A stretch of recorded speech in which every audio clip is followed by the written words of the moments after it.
Alrighty, and welcome back to Wildwitch RP's live play of our episodic campaign, The Mortal Guardians. What is Wildwitch RP, you might ask? I'll tell you. Wildwitch RP is me, Faye, your game master and storyteller, and Lachlan, our writer and producer.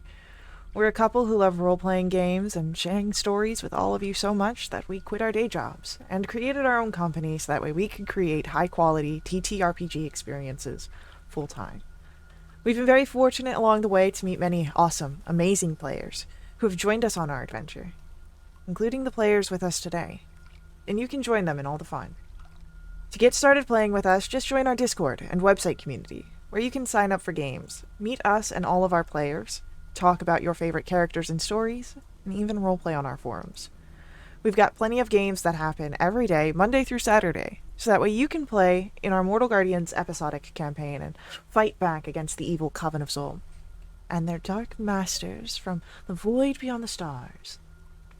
We also offer high-quality custom quests, magic items, our Burning Veil campaign that runs alongside the Mortal Guardians, and our playthrough of D&D's Dragonlance campaign. So take a moment during the game to join us and introduce yourself. We can't wait to see you at the table. Now, speaking of the table, let's get started with today's game. And we begin with introductions. Like I said, I'm Faye. I'm going to be your game master. I'm with Wildwitch RP. To find out more about us, head over to our website, wildwitch.com. That's WILDEWITCH.com. You can find out all the fun things we've got going on, all the ways you can find us on the internet, and of course the invite link to our Discord to join us, hang out, and play in some games yourself. On the internet, we also have, you can check out Sirenscape. Sirenscape provides all of our background music, our ambiance, our sad trombone. You can find out everything that they can do for you and your table by heading to their website, sirenscape.com. With that, I'm going to turn it over to the player side of the table and learn a little bit about who's coming in and playing in this story. And we'll begin with an introduction for Cameron. Hi, I'm Shay, and I play Cameron. She is a Water Genasi cleric blood hunter. She's the kind of cleric who would say grace before doing cocaine in a gas station bathroom. She started the session with all of her spell slots, and most importantly, she's Neri's best friend. Amazing. Next up in our introductions, let's learn a little bit about Neri. Hi, I'm Kelsey, and I'm playing Neri. She's a Water Genasi Ranger Druid. A total badass. But most importantly, she is Cameron's best friend. Alright. And then we have, going down our line, an introduction for Xena. Hi, I'm bringing in Xena, who's a Goliath Barbarian Fighter mix. She used to have anger management problems, but she's trying to go ahead and curb that a little bit and try to be less reckless. She is really nervous for her friend today. Alright. And then last but not least, let us get an introduction for Lyran. Hi, I'm playing Lyran, a half-elf paladin who's ready to lend his shield to his friends. Heck yeah. With that, let us dive back into our story. Back to Velda Akura, the plane of primal water. Within the temple, after reforming the blade of the dagger and trying to cleanse Katravesh's grasp of Cameron. Unfortunately, while you succeeded in getting the blade, the grasp of the dead god holds. And now, the elemental form of Surge is whispering to each of you. The elementals are coming. You must prepare to leave.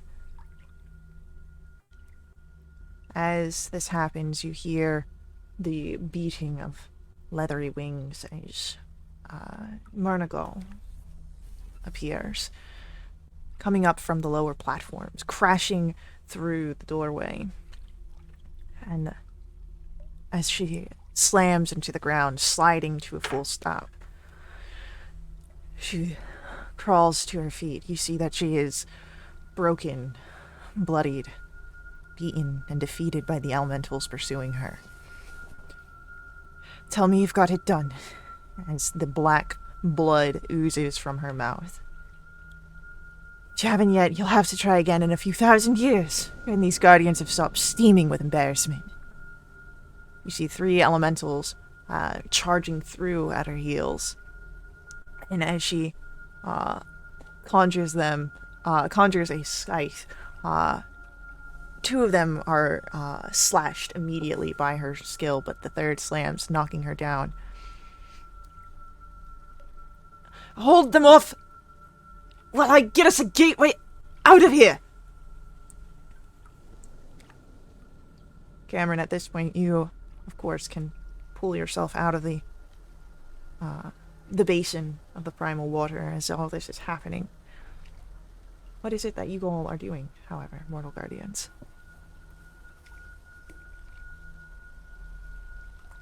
I'll shift into a ghoul if I haven't already. Okay, easily done.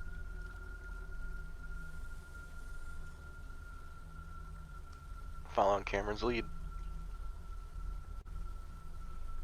Same Getting thing. ready. Go ahead.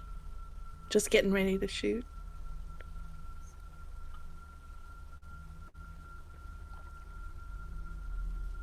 Okay.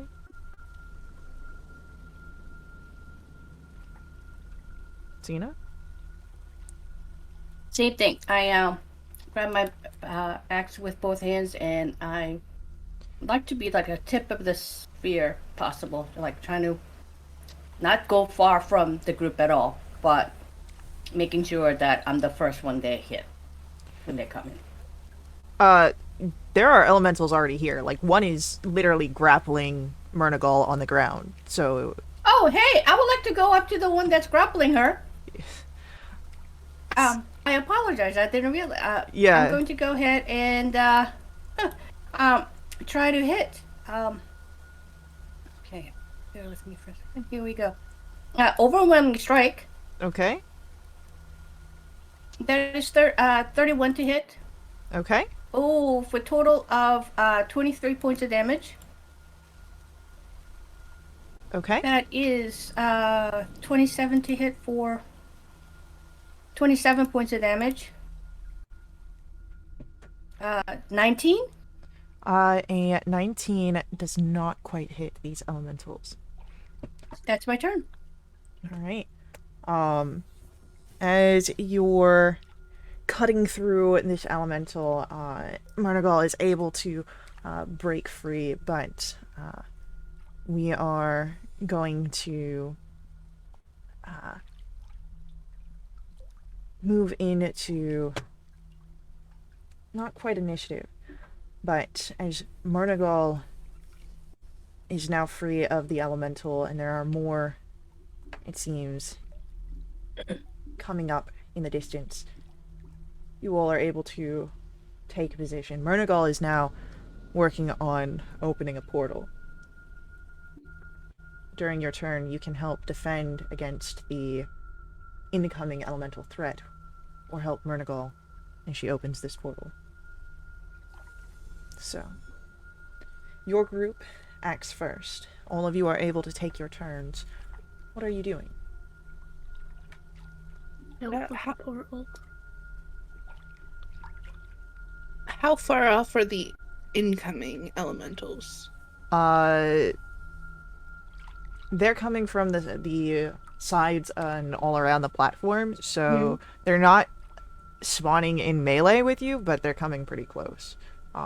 Okay. I'll just kind of pick a side. Okay. And we'll volley into the crowd. Sounds good. 27. Yeah. It's 8 piercing. Love it. That's gonna hit. Another 8 piercing to another. Okay. 20. 20 will hit. Cool. 14 piercing to another. That'll miss. That'll hit. 10 piercing. Okay. Another miss. 11 piercing. Okay. I've lost count. I don't know where I'm at. We'll say this will be it then. Okay, then it's a miss. Okay. Everything's cool. Sounds good.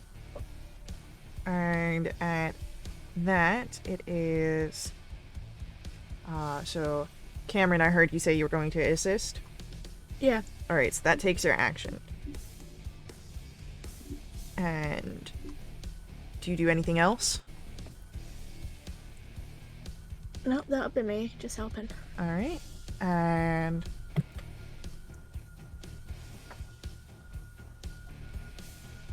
So, Xena, Laren, what are you doing?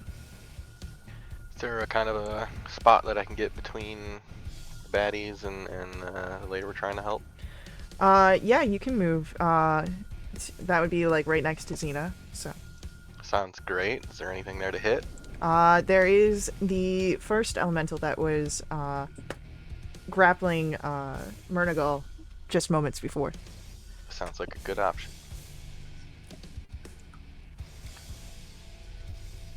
Nope. Cool. I'm just chilling. Dude, you need to learn to flank. Nope. Because then they can run right by us. Okay. Aaron knows what he's doing. Okay. Xena, what are you doing? I would like to go ahead and finish attacking the one that I was attacking with the overwhelming strike. That is 28 to hit. Yeah. For a total of 26 points of damage. Okay. That is 28 to hit. Yeah. 34 points of damage. Alright. Still up? Yeah. Oh, this is not a good idea. Okay. Excuse me. That is a brutal critical. Okay. Okay, base damage of 24 is 59 points of damage, and that is my turn. Alrighty. With that, that water elemental goes down, but you still have the others that are coming forward, and as they swoosh through, the small ones sort of congeal together and become 5 medium-sized elementals that rush forward, and one will go after Neri, closing distance. 2 will come to Xena, and 2 will come to Liren. And that will miss Neri. It's an 8. 24 to hit Xena. And a 26 to hit Xena. 26 to hit Liren. And a gentleman's 20 to hit Liren. That one misses. Alright, so that'll be 14 bludgeoning to Liren. Xena, the 24 and the 26. One hit or 26 hits. okay. 14 bludgeoning to Xena. Okay, great. And that is it. You see more elementals rising up in the distance coming forward after this wave, but it's back to your group's turn. The runic circle is still being worked on for the gate. You still have elementals here to be fought against. And what are you guys doing?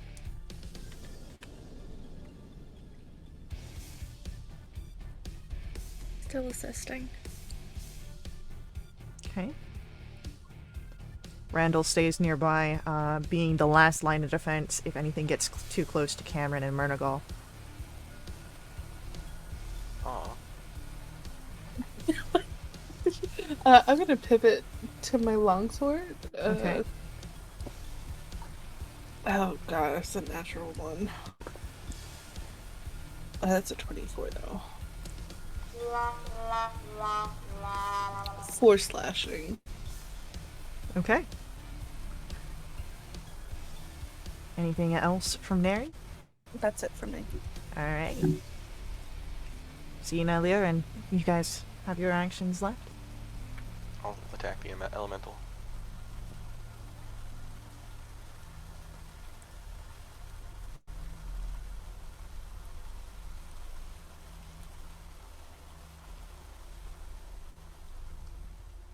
$18 misses, yeah? An 18 will miss, unfortunately. That's it. Alright, as your blade cuts through, slashing, it seems that this elemental keeps its eyes on you. 31 to hit Yep. for 34 points of damage. Okay. That is 30 to hit for 24 points of damage. Mhm. That is 31 to hit for a total of 34 points of damage. Okay. This one is starting to slop and lose its form, but still holding there. And as it comes to our elementals go, and the others continue on their way over, but you have the 5 that are right in front of you still. And they're going to take their attacks. 25 to hit Neri Yeah. for 9 points of bludgeoning damage. Natural 20 to hit Xena. Mm-hmm. And a natural 20 to hit Xena. Okay.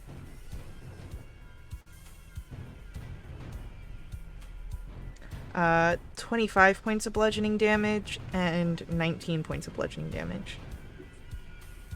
Yeah. And then for Laren, 14 will miss and a 16 will miss. But the others are getting closer now, and it seems that perhaps you may be dealing with 10 in the next turn. Your turn comes back around, your group moving. Murnagal continuing the efforts on the portal. What are you guys doing? Helping. Okay. Runic Circle is coming together. I've still got one on me. We're gonna go Guardian of Nature. Okay. Sea monster. Okay. I'm gonna this swing again. Okay, cool. It's a natural 20. That'll hit. Oh, it's so good too. 18, 20 slashing and 8 force.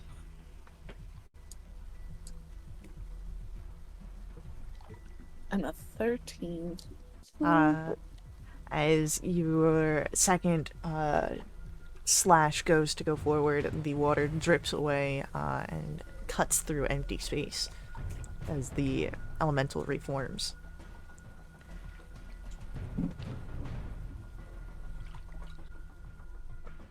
Xena, Baron. Swinging.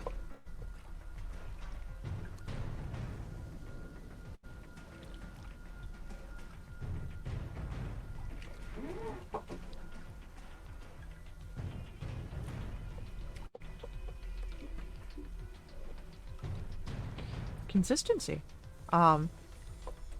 As your blade is slashing forward, the gurgling of the water in front of you seems vaguely threatening, and those of you who understand Primordial can hear the hostility and taunts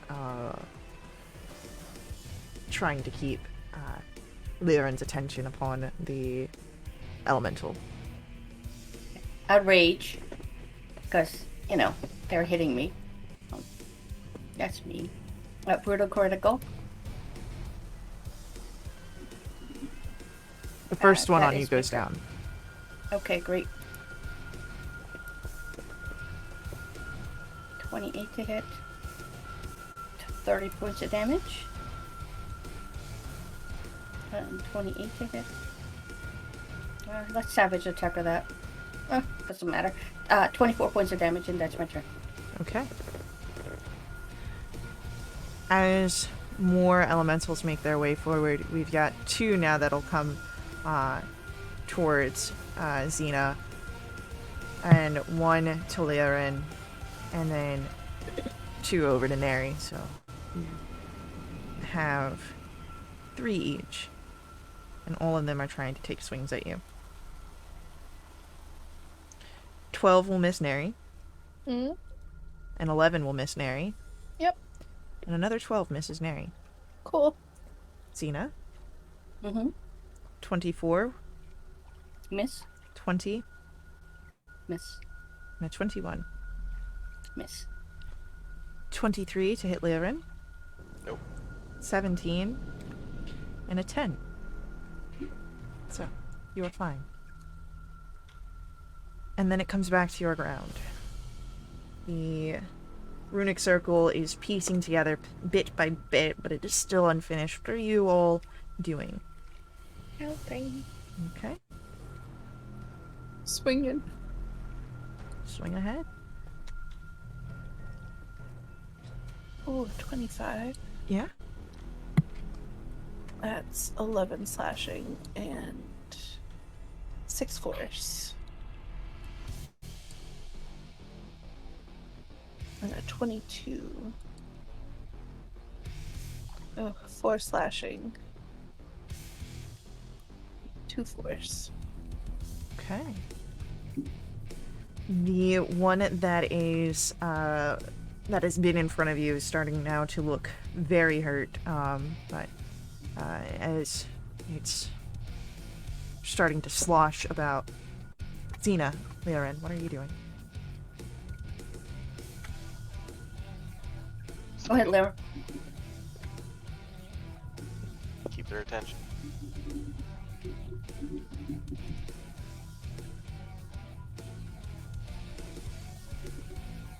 Just the one.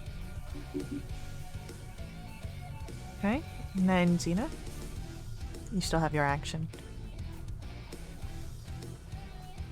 Okay. 29 to hit. Yeah. Total of 33 points of damage. Mm-hmm. 25 to hit. A total of 26 points of damage. And my last attack is going to be natural 20. Okay. That is 20, 58 points of damage. He's down. That's my turn. Okay. So, as another elemental goes down, more you see are rising in the distance. Some are starting to get closer and congeal together like you had seen before, but the ones that are present are going to take slashes out, trying to slam down on figures. We've got 2 in front of Xena. We've got 2 in front of Lyrin, and 3 near Neri. A 16 to hit Xena. Nope. And a 26 Hits. for 13 bludgeoning. Okay. Lyrin, 17 and 10 will miss. And then Neri, Mm-hmm. first attack is a 24. Okay. Second is a 9. Nope. And the last is a 17. Okay. For 9 points of bludgeoning damage and 10 points of bludgeoning damage. Cool. And as we come back to your turn, Murnagal completes the last of the runes in the ritual. The portal shimmers, swirls, and exists now as a vortex, wind and dust sucking inward.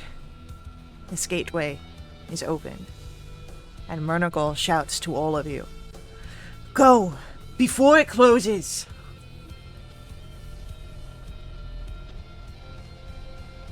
Run. Run. Yeah. Okay. Disengage and run. Jump in. Alright. As you all run, and behind you, you can hear the rushing waters as a massive water elemental rises through, sweeping up the others inside of it. As it rises up, it glares down at Murnagal, and with a raised, massive fist, crushes her. Her body shattering in the portal as she tries to flee and follow. the gateway collapses. And you find yourselves. Let's see where you got it, if we've got it. Here we are.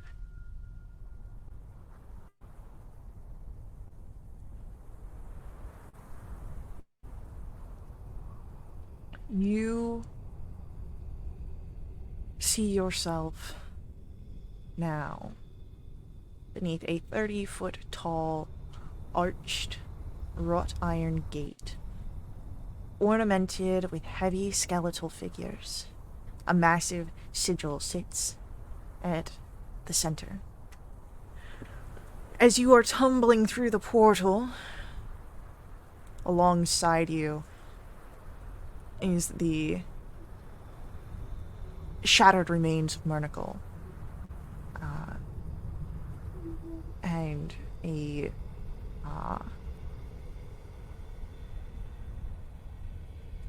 you see with it a portion of the water elemental that shrivels and stops, becoming no more than mud. Murnicle's skull slides to a stop on this dusty street. Oh. And crumbles into a gray powder that is carried off on the wind. Go ahead, roll for me insight checks here.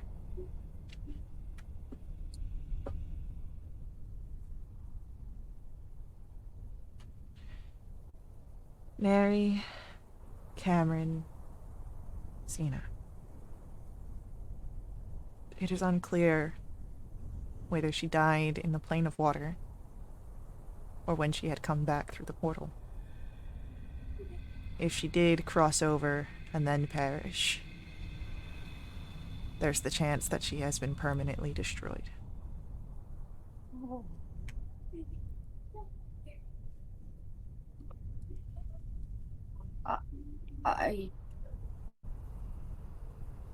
I mean, that was a brave thing to do. Holy smokes. Is everybody alright? Yeah. Is it weird that I want to say I'm sorry for your loss to Cameron? We'll try something about it later. Okay. I don't want to waste any resources when... Yeah. I don't know if it's going to work, and we've got stuff to do. Where are we?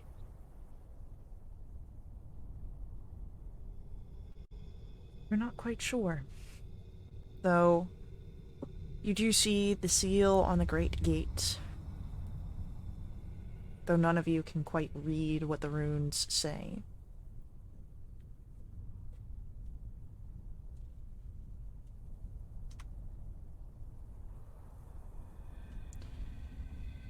Do you think this is where what's his name is at? Maybe. It seems like his vibe. Go ahead, roll for me perception checks here, please.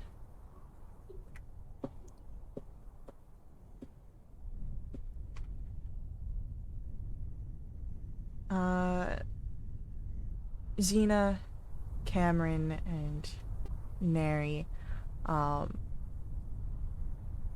you see through the gateway a sprawling city that is cast in everlasting gray and umber shadows. And beyond the city, down the long, straight street, you see a towering citadel. History or religion checks, please.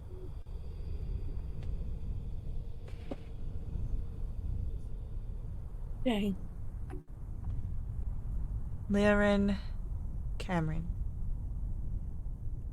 You recognize that to be the towering citadel Reventras. the citadel for the Lady of Death, Zavakra. Formed of blackened iron, adamantine, and the bones of Kadravesh's most powerful servants, Revantris is Zavakra's tower, taking the shape of a skeletal left hand, reaching up and grasping the sky. With that, I will say that you would know that this then must be the city Drogavod. Drogavod was, you guys, Lirin and Cameron would know, the ancient castle of Kadravesh, god of undeath during the ages of the War of Dominion. When Savakra overthrew him, she destroyed his castle, left it as a ruin, and built a city on top of it for her worshippers to gather within Vale d'Umbra.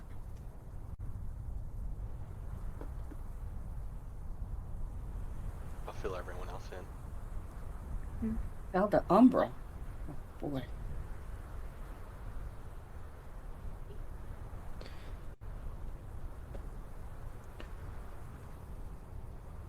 Okay. I guess you would see that Drogavod is not a terribly large city. It's only perhaps maybe half a mile wide, but it is dense.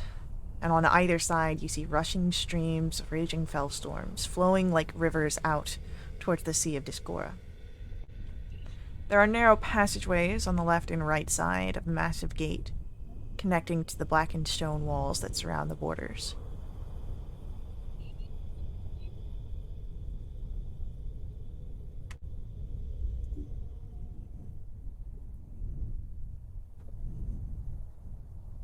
Do you head in? Yeah. I thought we were sent here for no reason. yeah, I agree. Okay. As you pass through the gateway, you see the main thoroughfare, and here there are numerous angelic and wraith-like figures, both dark and light, fighting in and above the streets. Go ahead, roll for me perception checks.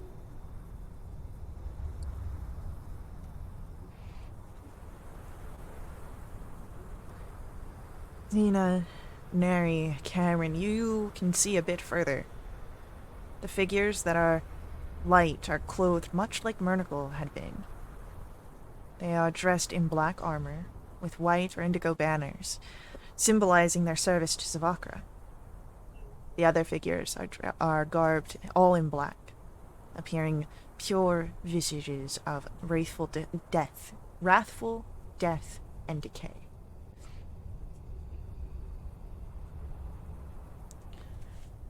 As you are looking over this, a voice. "Oh, you there! Come inside, quickly! It's not safe for pilgrims tonight." Turning, you see a lone priestly figure, a man wearing dark midnight robes and the mask of a horned skull. From a cathedral doorway, he beckons. "Over here!" Insight or religion Alright. checks.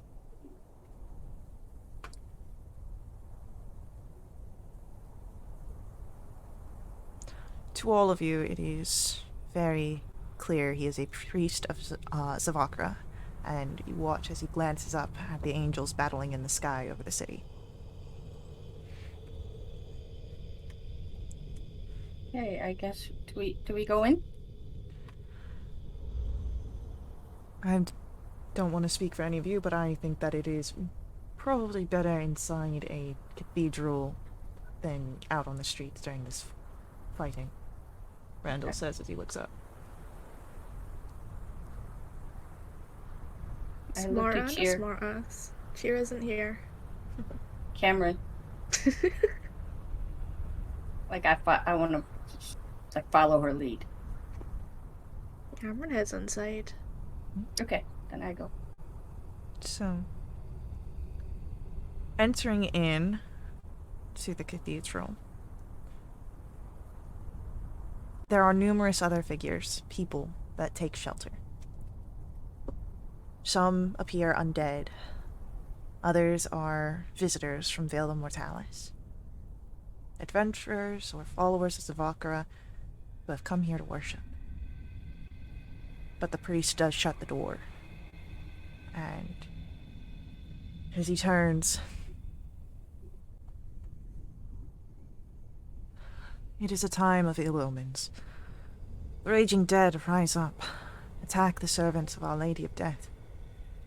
Something has driven them into a frenzy, and they, as he moves his eyes roaming your group, there's a pause as he looks at Cameron. A few moments where he studies her curiously before resuming. They rebel against her and invoke the name of Kadravish as if he has risen.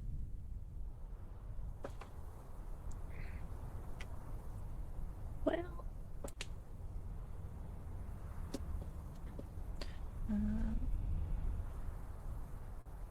Neri, Xena, and actually no, all of you.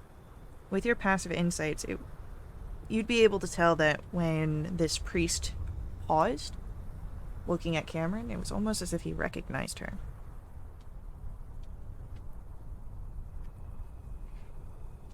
Just inch a little closer to Cam.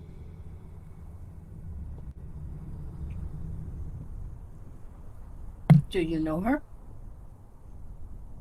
As Xena asks this, Cameron, your passive perception, you'd be able to notice that the priest isn't wearing a mask of a horned skull, but rather he seems to be an undead tiefling, simply wearing the mask of a skull.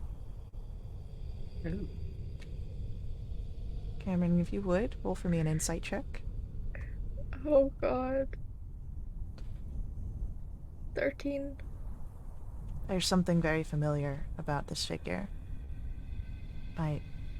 It speaks of something that you've pressed behind you. A past that you'd rather not focus on, but it seems to be coming up rather unexpectedly, and as the tiefling turns to Xena.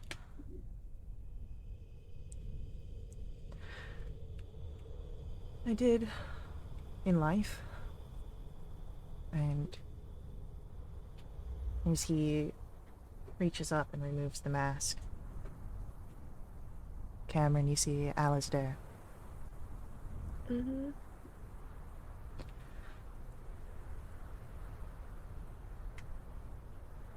What happened to you?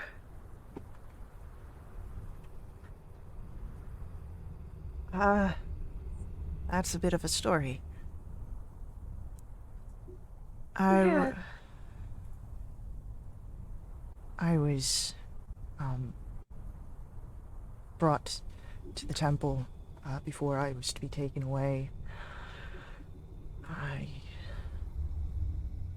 They chastised me again for revealing your circumstances.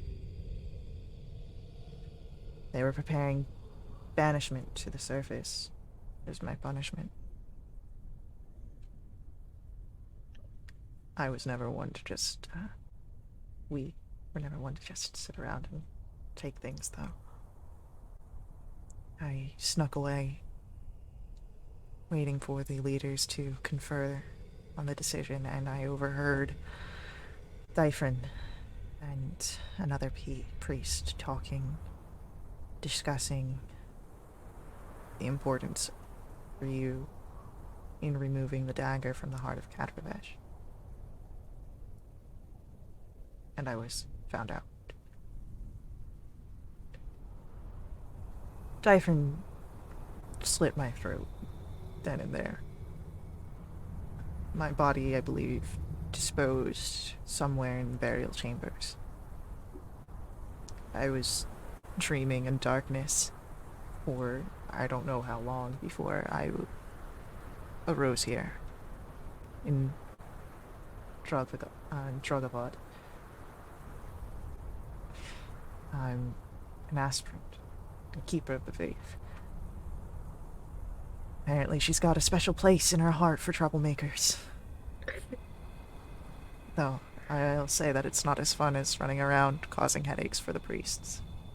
Shares a nostalgic, somber smile with you, Cameron. Cameron just runs up and gives him a hug. There is for the rest of you, you're able to see a bit of shock on his face before he returns the hug as well.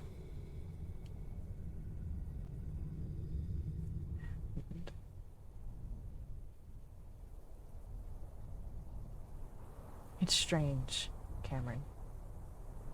You're able to feel the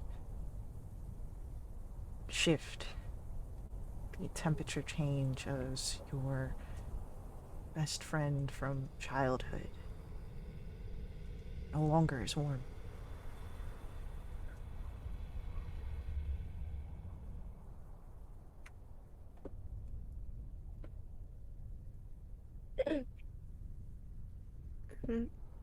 I'm so sorry all of that happened to you.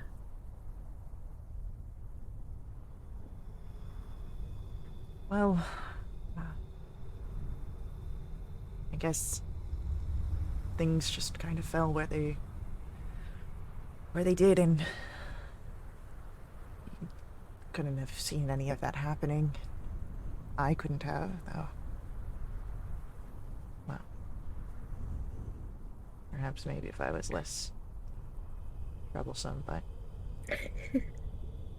I wouldn't be here in that case.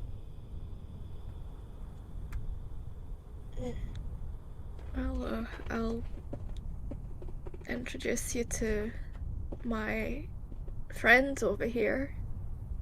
The one drowned in armor is Leoren.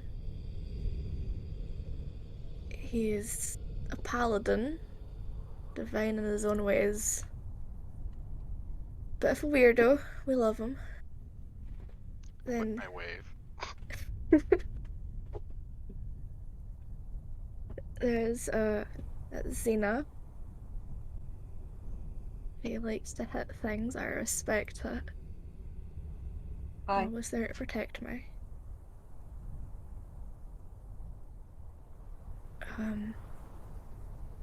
That one over there is Neri. She's always putting up with everything I do, and I love her very much for it. I'm sure you two will get along. And then that nerd is Randall, who I somehow managed to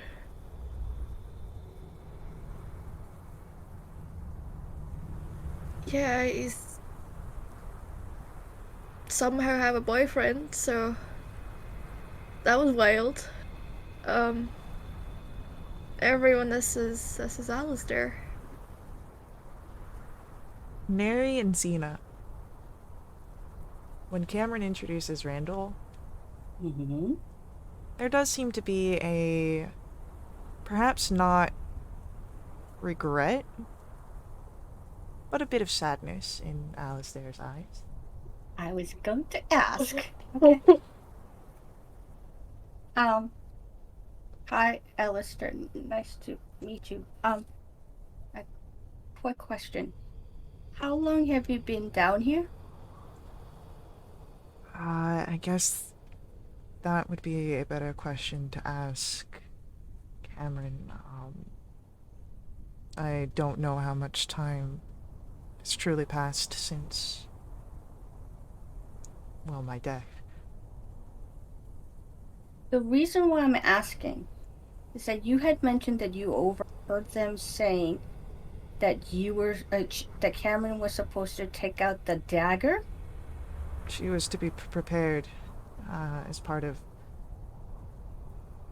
He looks back to Cameron. Do they know of Elicitor and the practices? We had a little excursion. I didn't tell them much. They were, Cameron, and where we grew up, was dead. Uh, she had a fate that was predetermined for her and was going to be given all sorts of preparations and rights and upbringing, and they were going to prepare her to pull the dagger, which does not. That doesn't happen. In all fairness, I wasn't aware of this until you told me. I think that was the point. Yep. Holy smoke. Yeah, basically, grew up, cult, underground, Alessador, we've been there. I was given a lot of special treatment and I had no idea why. It was strict. Then Alistair told me, hey, you're special to them, here's why, and then I never saw him since. Oh, wow. I'm so Yeah, sorry, guys. what a reunion. Man. Well, I was this pulling the dagger supposed to kill you? I Uh, don't know. you would know because of your previous interactions with Dyphrin. Pulling the dagger was to release Sidurian. It's So, they've been Dyphrin. planning this for a while. Yeah, Dyphrin was planning this for a while, and it's just been enacted now differently, likely because of what Alistair had started long ago. Have they been looking for you all this time? They might have been. As soon as Alistair told me what happened and I didn't see him, I stayed for maybe another year. Then at one point, some of the cultists do these little indoctrination missions where they go up and preach the Vokra, undead stuff, come join our fun cult. So I was to go up in shadow because I was meant to be doing stuff like that when I grew up, but I'm not a people person.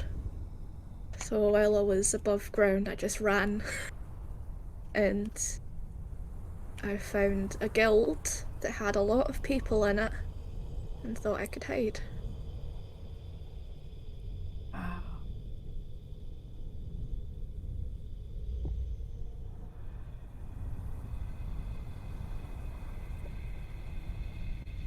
So, things happened. I stayed, met you guys, had a family again. Then that motherfucker showed up with my name on a piece of paper. Does that mean they knew where you were the whole time? Don't know. Either that or they just found me. Maybe I was still making progress while in the Motor Guardians and they didn't know where I was and they were. Oh, I don't know. I don't want to think about it. Okay. Sorry.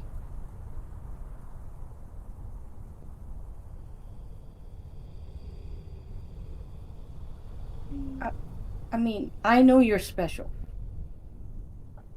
What makes you so special to them? Did they just randomly choose, or are you like?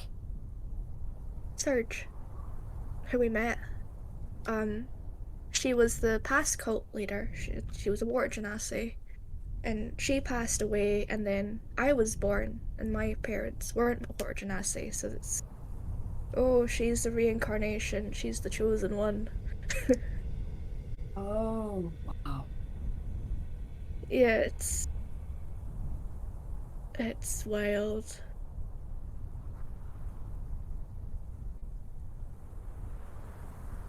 That's a lot. What's our next move? I'm. Wait. While all the fuss is going on outside and You hear, as Alistair looks over you, Cameron, and then your companions. I wonder if something bigger is afoot here than what we all thought.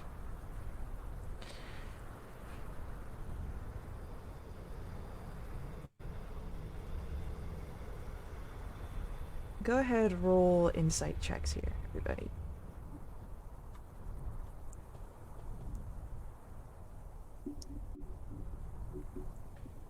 Neri, Leorin, Xena. Is that what I think that is, Cameron? No, Okay. I've just got really low insight. Ah. It's not low, I just don't have proficiency in it. Neri, Leorin, Xena. You recall something that Sidurian had mentioned. His plan to kill Savakra.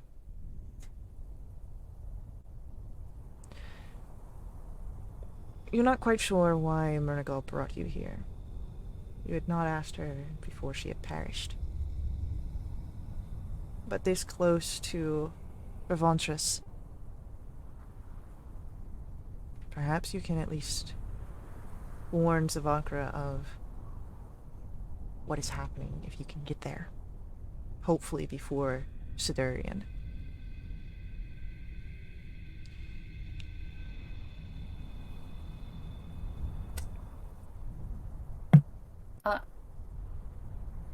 Can't you warn your god by communicating with her? I mean, the past times I've tried to communicate with her have been hit in the face with a stop sign, metaphorically. Oh. It's not that easy, Alistair says. A deity is listening to a million voices at one point. You know? Not all of it comes through clearly. The more power you have in the divine realms, the louder your voice becomes, but it is still not a guarantee. Okay. Okay. Well, I mean, Cameron, I follow you. If we need to go to warn your patron, then I'm with you. Although, does that mean we gotta meet her? Yeah, let's go warn a god. Okay. I can help you get to Reventros.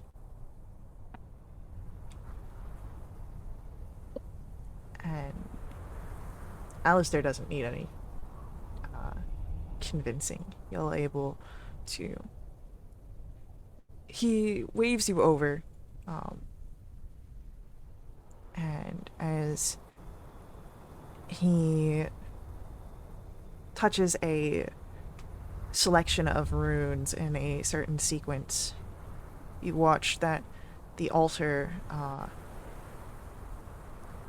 slides to the side, and there is a stairwell descending to the dark, dry, and musty depths of a catacomb. He's explaining as he touches the sequence. This will lead you to the Shadow Grim. It connects to burial vaults linked with the dungeon beneath Reventros.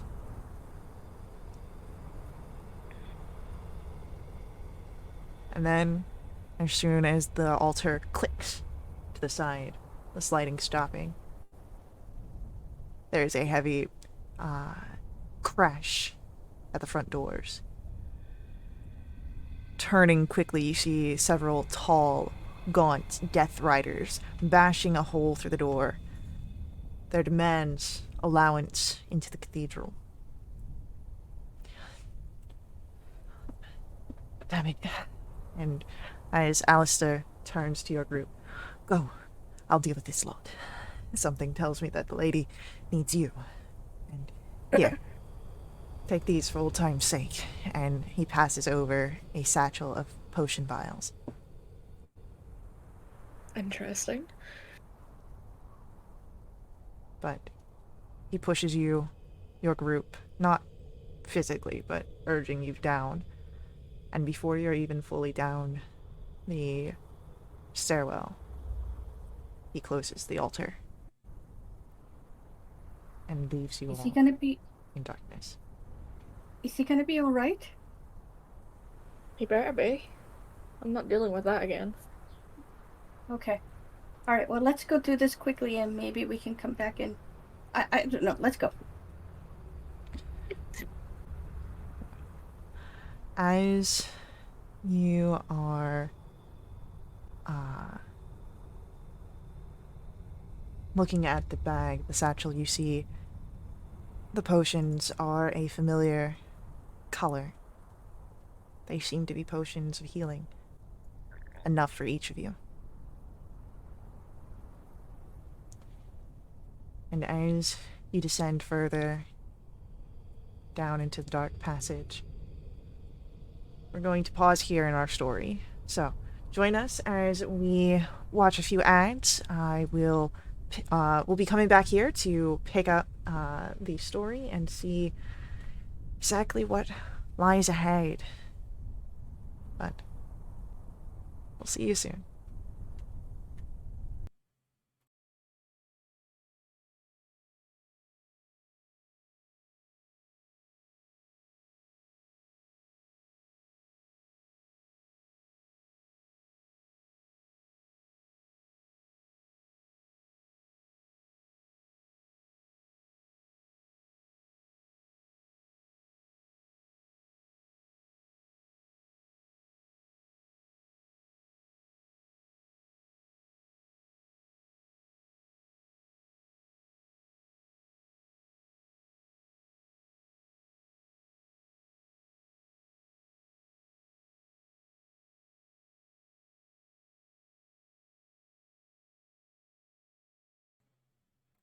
Alrighty, and we are back. So, you are beneath Dragavad in the dark passages. As you proceed forward, you are traveling through the dim and damp tunnels on your way towards Revantras. You see that the corridors are high arched ceilings. They exhibit old, worn engravings of both text and imagery, of praise towards great undead beings, though the entities depicted are unclear. You are down here for we don't need the zombies. Oh.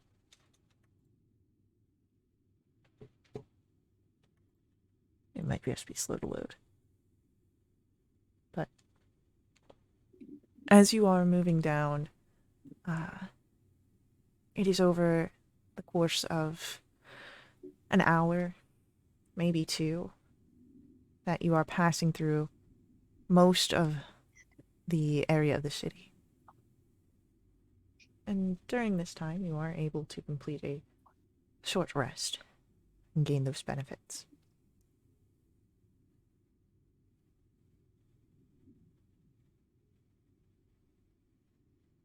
You pass through treacherous grounds down here. There are deep chasms, tunnels that caved in who knows how long ago. As you are moving through the tunnels down here, go ahead, roll for me checks. We'll say acrobatics, athletics, investigation, or survival.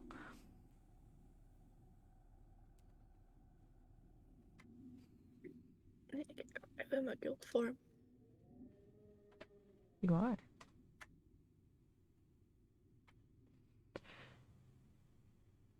Easily, you will come across and tackle these obstacles.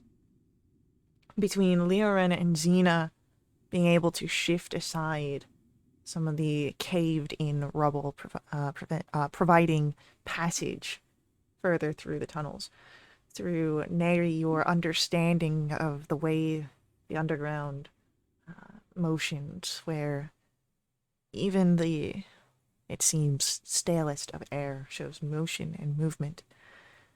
You're able to keep your directions, and all of you, Cameron, Neri, Xena, Liaren, quickly, easily cross the depths. But it gets darker as you descend. The underground becomes eerie.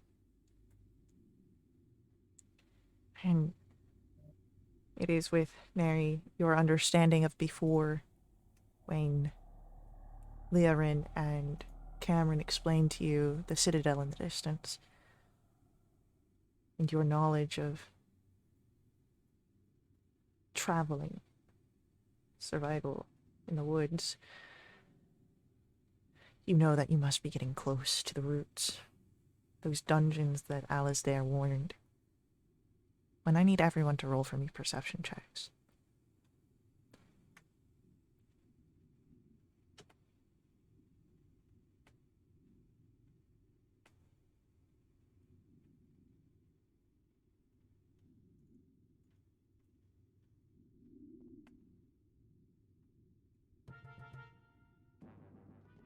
No, I don't like that music. Okay. All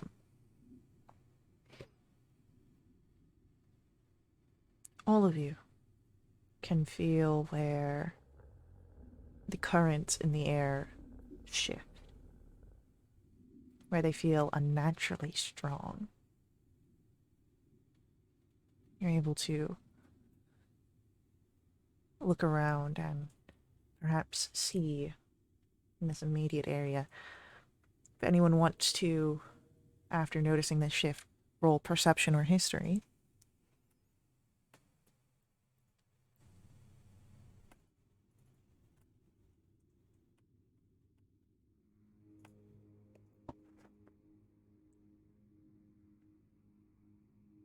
Cameron, Neri, and Cena. You spot the imagery depicted on the walls. It is bodies laid flat, with tall, gaunt figures standing over them. It appears to be some form of ancient burial ground. Survival checks here, please.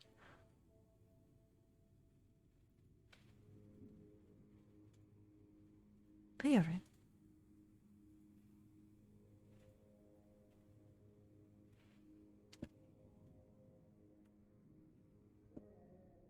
Oh, did not go through? There it is. Xena, you can tell the air here grows colder. There's a shift in the air flowing downward ahead of you.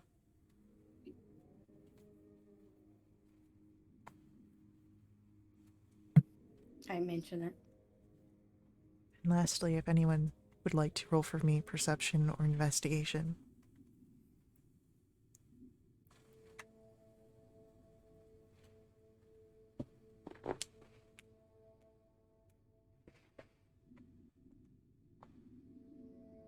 Cena, Cameron, Neri.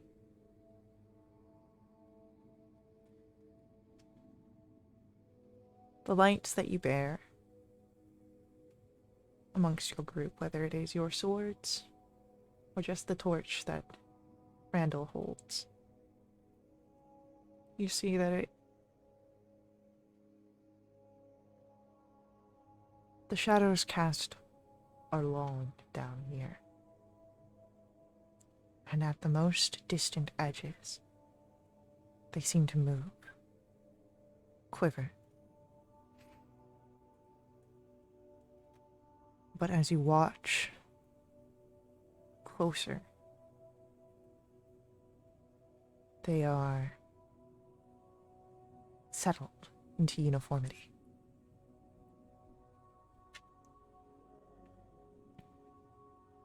Perhaps things are afoot here that are not quite right. But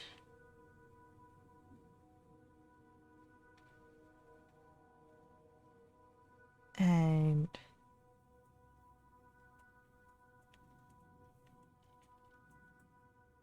as you move forward, aware that things perhaps are not as they should be, you pass through a narrow tunnel. And when you emerge, it is in a cavern.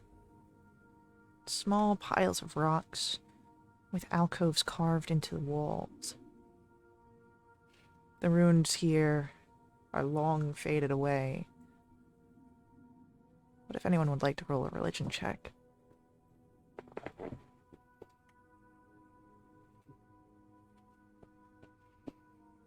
But to Cameron, in your eyes, it is clear what you are looking at is a very, very old burial ground.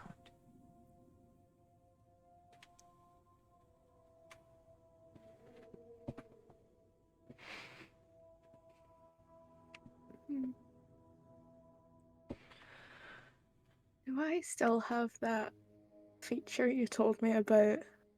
Yeah. So a burial ground implies that there's gonna be some people. Well,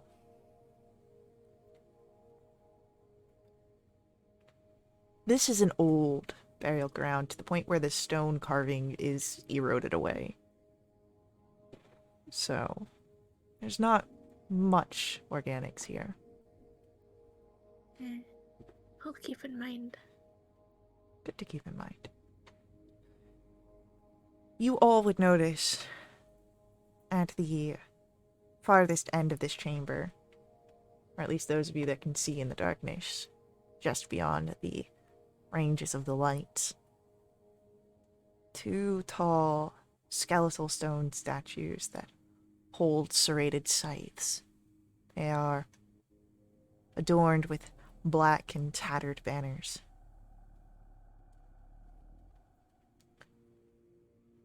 Proceeding closer towards them as they are on the other side of the room, you see that between the two stone statues is a carved passageway that leads to what looks like an old temple.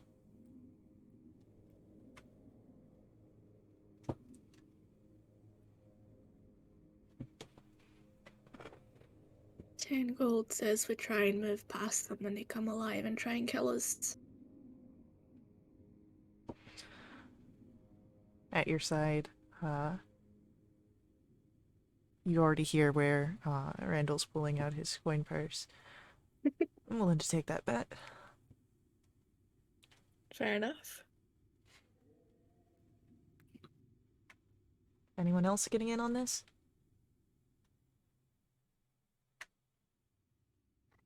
No, I'm Seems good. little. Yeah, that's a bet. I think. Well, I'm gonna definitely end up losing.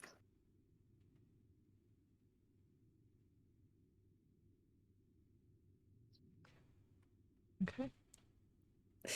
So it's just Cameron and Randall going in on this. Cameron for the skeletons coming to life, and Randall against.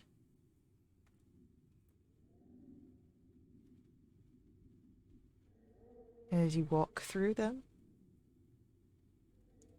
they say still, as they are nothing but stone. Love it. I get Randall tingled. As he takes it, he leans in and presses a kiss to your cheek, though there is a healthy amount of smugness on his own face.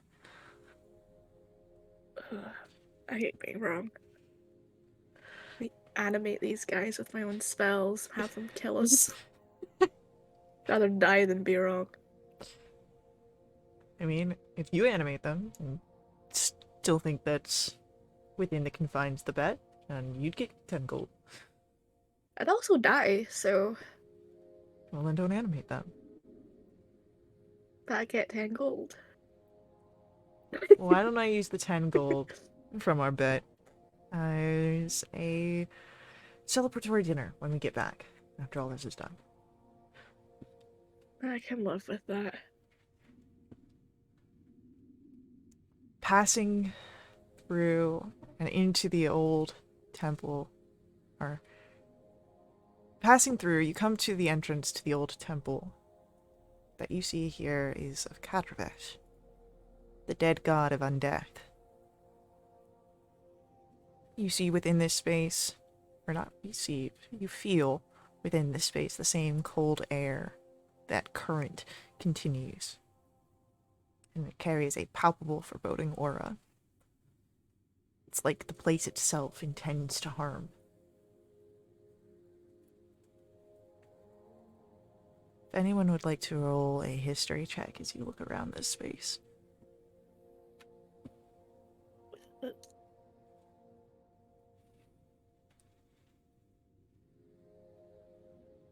Did Vodka not give me that, like, +2 to knowledge checks for the next 7 days? You did get that.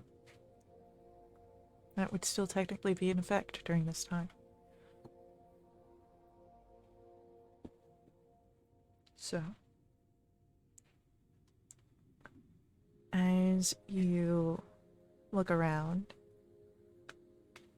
you see the walls adorned with faded, broken, and carved murals depicting the scenes of worship and devotion to powerful undead.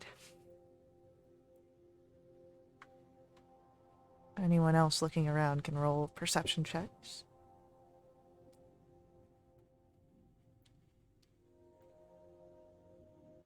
All of you spot the crumpled pillars, broken statues scattered across the floor.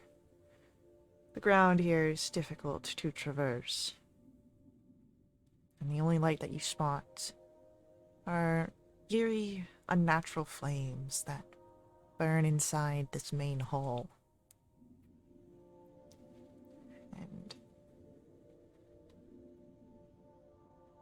anyone who wants to can roll Arcana check looking at the flames.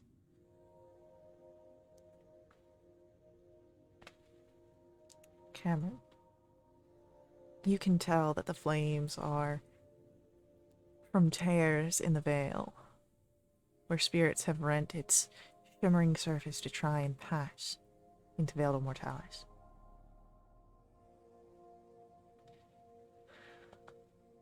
Welcome, friends, to where the story began so long ago. The voice that echoes through this place you easily recognize is that of Dyphrin, the priest of Zavakra, who guided you through Elissador to the sanctum, where he was then consumed in the resurrection of Sidurian. As he emerges from the entrance, you see his body is no more. It has been replaced with the wraith-like form of a hate shade, with red eyes and blackened, withered skeletal wings. Dyphrin's face is a red-eyed skull. Anyone who wants to roll a Arcana or Religion.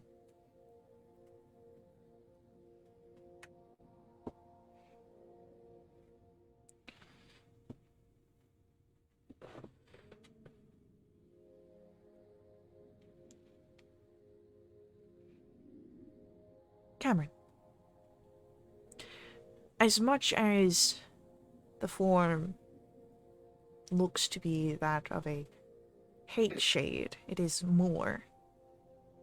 It looks like he's been made into a death angel, likely by Sidurian.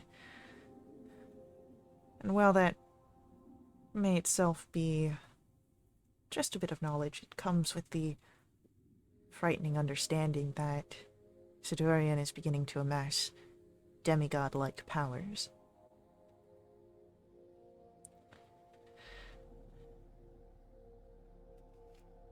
Dyfrin continues to speak, his voice echoing throughout the chamber.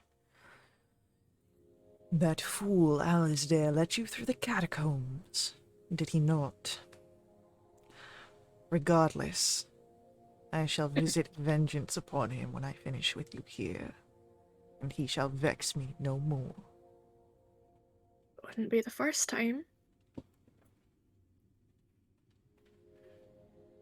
Did he tell you about his particular grievances?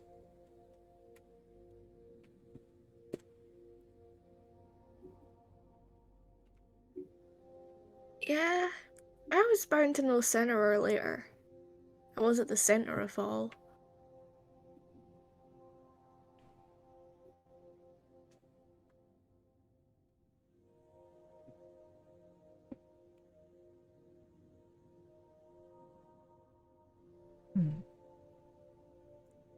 There was much hope for you, Cameron. But that is, unfortunately, a bridge burned.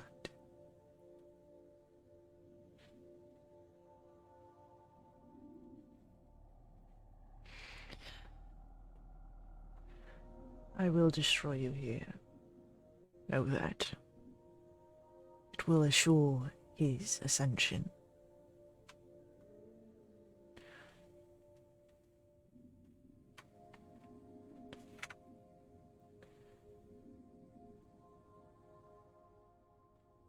He was wronged by the Force God. She will be destroyed, and Sidurian will rise.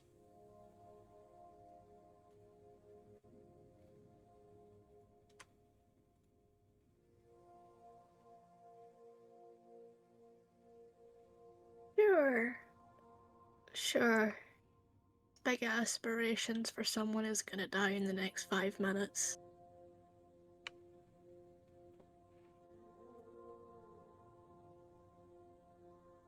He snarls, and as he does so, surges forward. And we are going to roll initiatives. Gonna kill that guy. Oh god, Leo, what? I'm ready. Hey, you, look at you. Ayo! Mate, I'm so proud of you. That's first. What, that you got this high of an initiative? Because... No, that Cameron's proud of me. Oh, that is going to be the second option. Because I was just going to remind you guys that Xena gives you a +6, so your 17 is actually going to be a 23.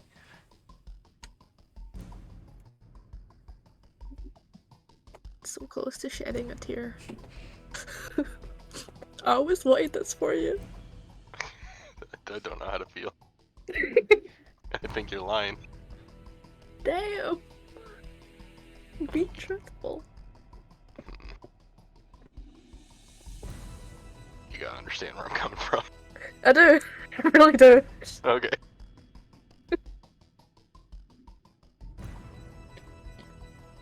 So it'll be Xena, then Liaren, and then Dyfrin.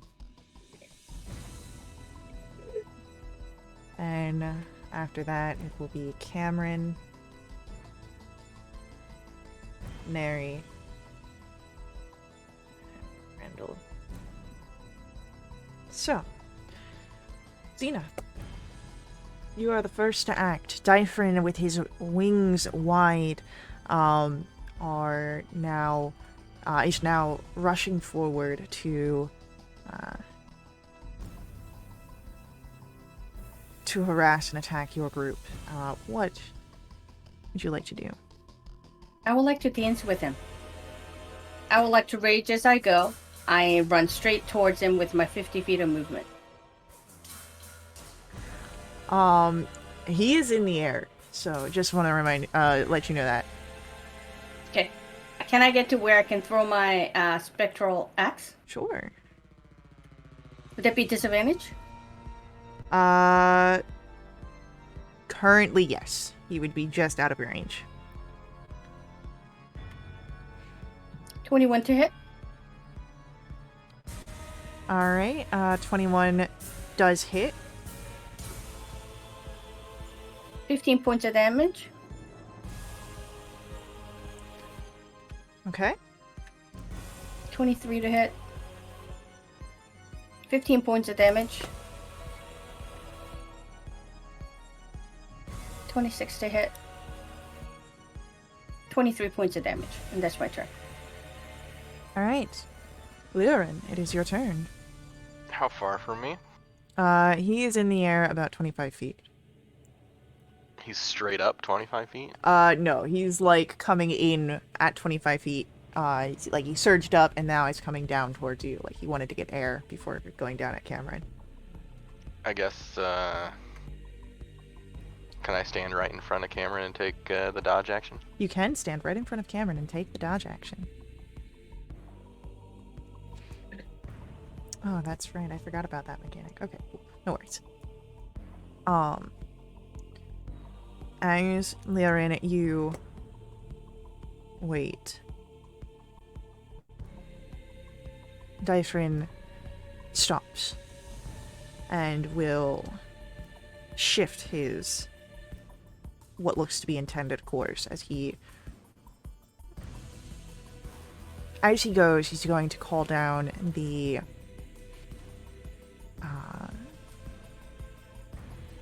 flames of his god. And I need a dexterity saving throw from Cameron. 18. Plus 4. Plus Plus 4. 4. With a plus 4, you will save. As the flames of death are able to be just narrowly avoided as Dyfrin now moves behind one of the pillars, blocking a line of sight. Cameron. It is now your turn. Cool, so he moved behind a pillar. He is now behind one of the pillars here. I'll shift into a ghoul. Okay? And then, does he have full cover? Like, I can't see him at all? He does have full cover. Fun. What spell is that? Yeah. I'll hold my action to cast a spell when I can see him within a number of feet of me. Got a lot of spells. When I can see him within 60 feet of me. Okay. Yeah, if you use your full movement, you'd be able to see him, and he'd be within 60 feet. Holding an action. Oh, you're holding For the when action. Yeah, So, I'm staying next to the paladin. staying next to the paladin. Sorry, I forgot. I did not hear that part. So as you're staying next to the paladin and waiting for seeing him, Neri, it is your turn. I'm gonna stick close to Cam. We're gonna cast Hail of Thorns and hold my shot until I can see him. Okay. And Randall is going to move up and we'll provide the help action for Cameron. It's at this point that as we come to the top of the round,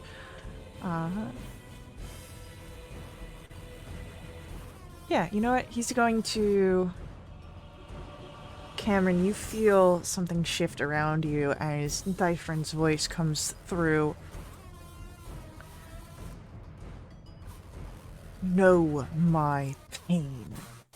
Feel his vengeance. Xena, it is your turn. Yes. What are you doing? I'm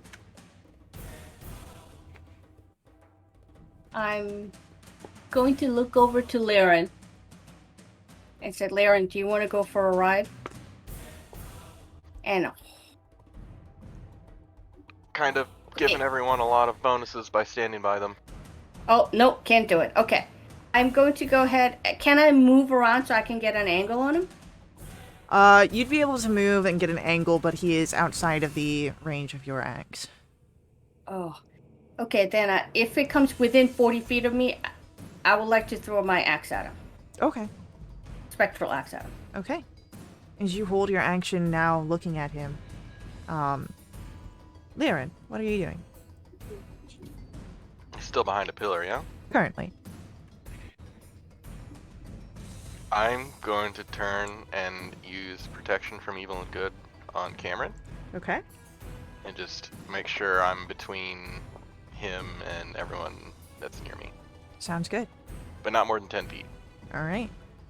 With that, Dyfrin's turn comes forward and a dark blade comes forward. Xena, you're a bit on your own. And he sees that. He's gonna go after you. You can take your reaction to release your held action here as he comes closer towards you, which would put him in that 40 feet. Okay, great. Oh, missed out a natural 20. 36 to hit. 36 does hit.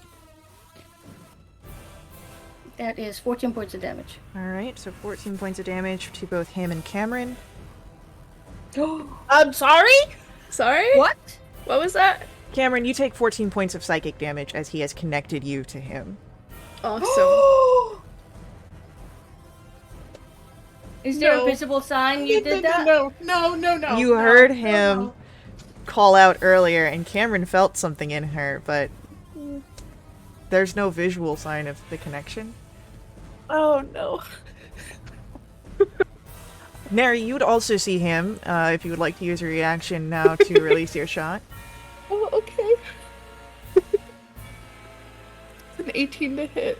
Unfortunately, the 18 misses. That's Thank fine. God. It's a 20. 20 will hit. Cool. That's wonderful. So that's 7 piercing. You need a dex save. Cool. That is a 9 on the dex save. It's 26 Nailed it. piercing. So, Cameron, you take, that'll be 33 if I'm doing my math correct. As well. Oh, yeah. Great. And then, Xena, you released one of your attacks. You do have more. Oh, wait, he would have had advantage on that. Sorry, let me... Nope, it's still a failure.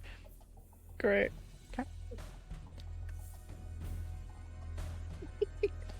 Come on, Laurel. I don't want to play anymore. I want to go home. This isn't Just slow fun. dice. Oh, crap. That's 9 plus 12 is 21. Okay, hold on. I'm just rebooting my... Okay, here we go. Then my last attack. Crap. That should have been natural 1. Damn it. Fudge! 19 points of damage. Cool. Cameron, you also now see him within 60 feet if you would like to use your reaction here. But you also feel the pain coming through as your friends are releasing their actions. Yeah. Yeah, I'm a not, because I was going to do a finger of death. Oh, God. Now Dyfrin comes and is going to slash down with his greatsword upon you, Xena. First attack is a 29. Yep. So that is going to be a... That's 20 points of slashing damage and 18 necrotic. Okay. The second attack misses with a 15. And he flies back upwards. And behind a different pillar, as Cameron now comes to your turn. Awesome. Is there any check I could make to see if there's anything I can do about the tether? I doubt it's gonna take a simple dispel magic. Yeah, what happened here is you didn't hear any sort of casting of spell. You felt the area around you shift. It may be something that just waits out, or you have to take Dyfrin down. Boy. I'm gonna waste my spell slots healing myself. Okay. Yeah, Cameron's gonna shout out, "Don't hold back, I'm fine." And I'm just gonna heal myself every turn. As you heal yourself and call this out, Dyfrin returns a call. This is folly. Me. Your faith is misplaced in Zavokra.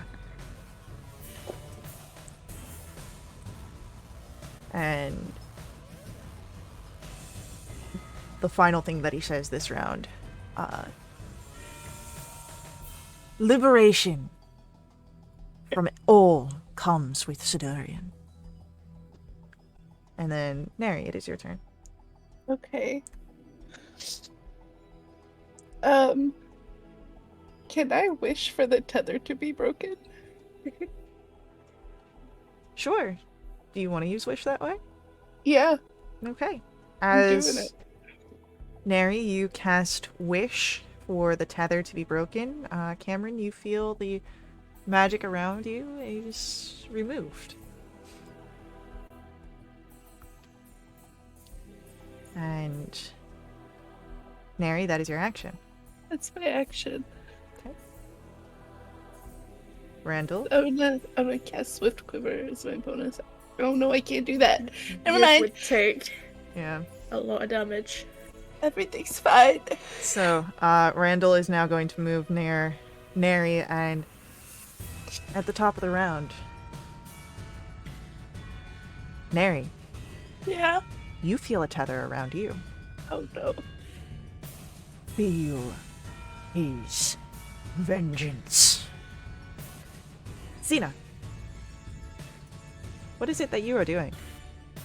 Well, I trust my friends, and she told me not to hold back. Hold back now, it's Yeah. on Neri! No. No one knows that it's on Neri except for Neri. So he's out of my range now, yeah? Yeah, he's moved behind a different pillar. Okay. I'm gonna move to where I can actually see him again and hold my spectral attacks so when he's within my range. Ooh, sounds good. Leorin? So I'm facing away from Cameron and Neri and Randall. Yes. Do I have any idea what's going on behind me? I mean, you would have heard Cameron say, "Don't worry about me," and everything that's happening back there. You would have heard Neri's wish. Randall seems to be just kind of helping out where he can. I'll stay there and take the dodge action. So as Leorin, you stay there and take the dodge action, it is going to be Dyfrin's go, and Dyfrin does not move closer towards Xena, but will in fact go for Leorin. And so as he flies down towards Leorin, Xena, did you move your full movement away?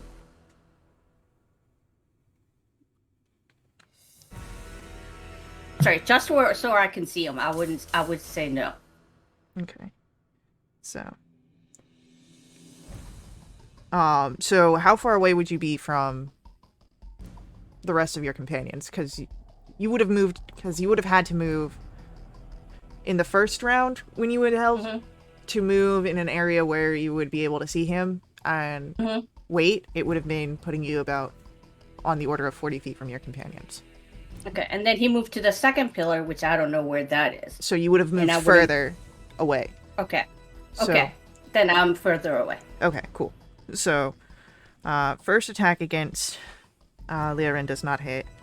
The second one will with a 27. So I will get that rolled here.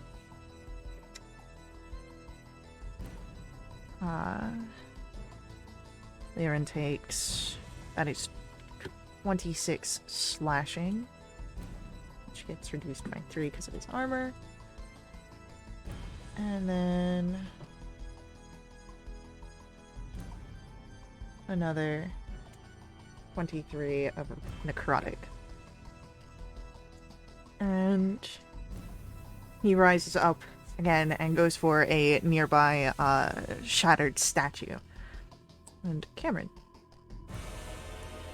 it is your turn. Cool. So he's moved back to cover. Yeah, he's moved back to a cover. God damn it. I'm gonna... It's closer to you, so you may be able to move to an area where you can see him. Yeah, I'll shimmy around a little bit. Alright, how much movement are you willing to utilize? Up to 30. You moving up to 30 would be able to see him. Yeah. I'll cast Finger of Death. Alright, Con save. con save. He is fairly good at those. A part of me is glad for that. That is a 29. Yeah, he passes. He'll take half damage. Okay. So that's 30 points of necrotic. And Neri, you take 30 psychic.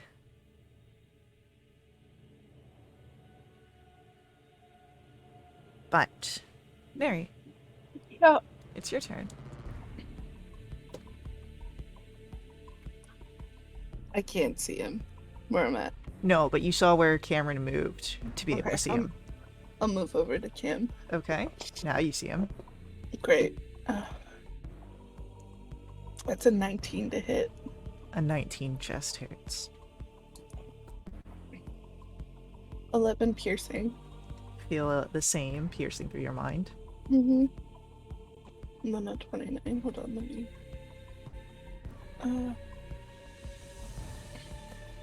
and that's 13. Alright.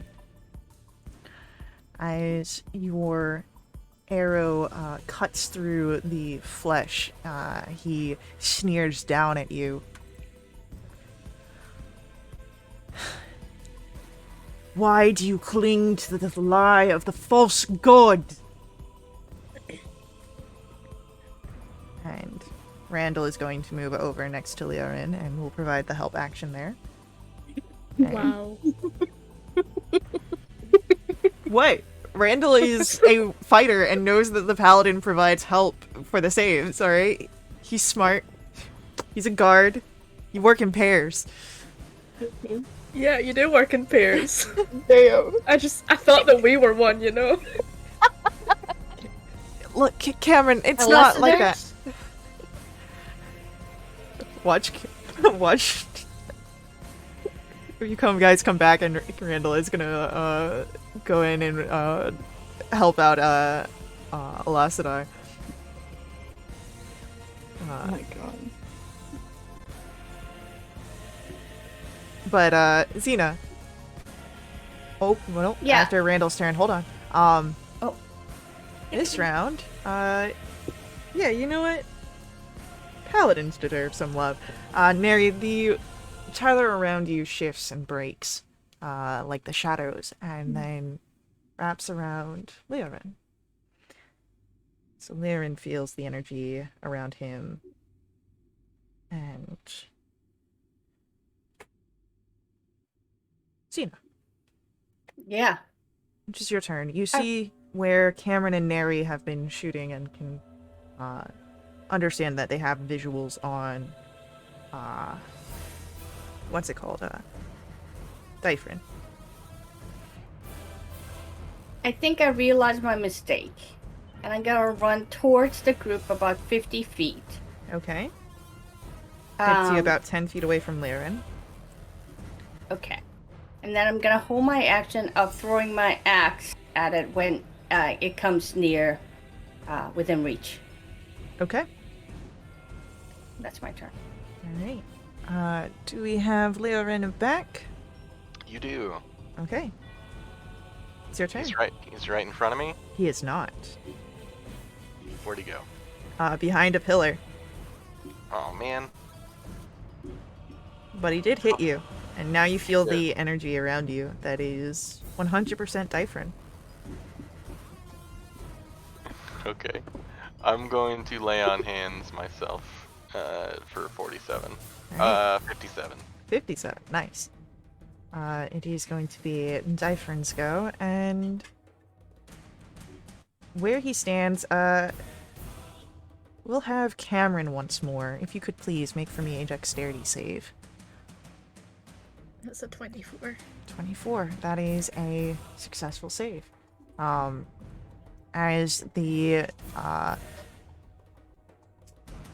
desecrated flame comes down once more, you're easily able to move away, and he is going to fly across the room behind another pillar. Xena, he would, for a brief moment, pass within 40 feet. 20 to hit. That's fine, so you will hit. 24 points of damage. You feel the same amount Mirren psychically. Brutal critical.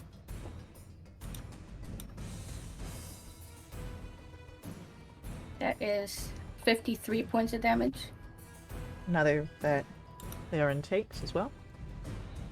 That was 53. Another- Mm-hmm. Yep. I Another can brutal critical. tell you your total. Yeah, if you don't That mind. is- Okay, thanks. 43 points of damage. That is 120 psychic damage that you will be taking, Leorin. Thanks.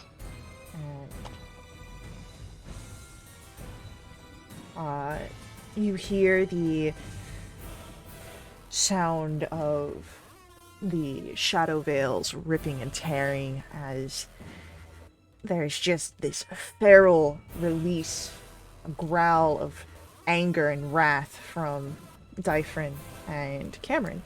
It is your turn. He's on the opposite side of the room. How far away is that? And can I see him? You cannot see him. He's behind another pillar, and he flew at least 80 feet if he did not continue further beyond when he broke line of sight. Damn. I'll run back to where the group is, Okay? and I'll hold an action just to firebolt him when I Okay. see him. Alright. I don't think that reaches your con save for concentration. You know, you never know. Yeah, your protection from evil and good is gone on camera. Oh, man. Neri, it's your turn. Can I see him? No, but you saw where he flew across, Okay. behind I'm another just- pillar. I'm just gonna hold my shot until I can see him. Okay. It'll be Randall's turn once more, and now that you're nearby again, Cameron will provide the help action for you. Xena. Oh, wait, no. At the top of the round. Who's gonna get it this time? You know what? Yeah, Xena, you feel the energies around you, that you're not quite sure what they are, but they are a tether of arcane energy. You know that much for sure. Okay. And it is your turn. Okay. Well, I'm raging. I don't know what that is. I don't think Xena knows what is going on with her friends. She's gonna hold her action again. As soon as he's within 40 feet of whatever, she's gonna spectral axe attack. Alright. Leorin, what is it that you would like to do? He's behind a pillar again. He is. How far away? He flew 80 feet from where he was, so, from where Far. you are, probably closer to about 50 feet. It's still a distance. Okay, I'm gonna cure wounds myself. Sounds good. That's not bad. It's not bad at all. As Lyrin casts healing, there is a wail of rage and wrath. And as Dyphrin flies about into the center area, I need a dexterity save from Xena.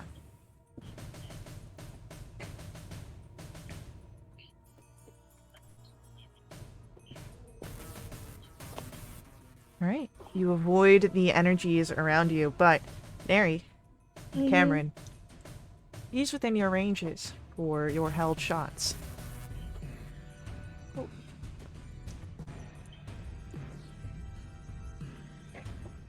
get a 23 to hit That will hit.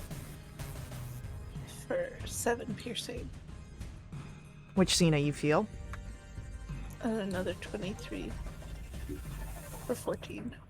Which Xena you feel? And that's a You massive have firebolt. help from Randall. Oh, forgot Randall is useful sometimes. That's a 30 to hit. That'll hit. That's 30 points of fire damage.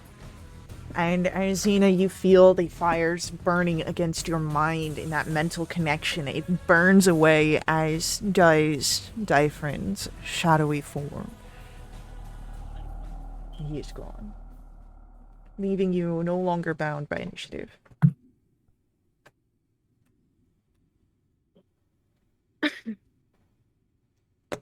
Well, that's one way to bringing down our health and spell slots. Ooh. Go over to Neri. That was a stupid thing to cast before we had more information. Yeah, I know. Are you okay? I'll be fine. I'll be okay, yeah. Are you okay? Of course, of course. Okay. I'll give you a greater restoration. It will get rid of the hit point maximum reduce, so your strength is back up to normal, but I can't get rid of the necrotic damage for spells, unfortunately. That's fine. Thank you. How's everyone looking? I could use a big healing spell right now, or I can save it. I'd say I'd rather wait till we're all in death's door. Alright. Not in a but it's more efficient. Yeah, sure, I get that.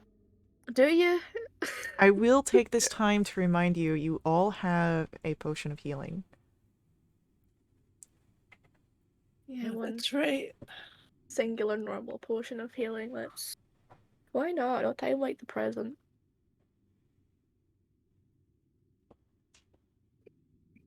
2d4 plus 2. 2d4? Oh, Yeah. 2d4. It's just a normal potion of healing. Oh, that's Okay, I'm really. gonna- It's actually Minus 4. healing, not damage. Healing, not damage. We take damage so much that we forget I know. there's another button up top. Just use the rest of my lay on hands. As you, yeah, I mean, if that's what you want to do. As you heal yourselves during the final moments, after the fight with Dyphrin,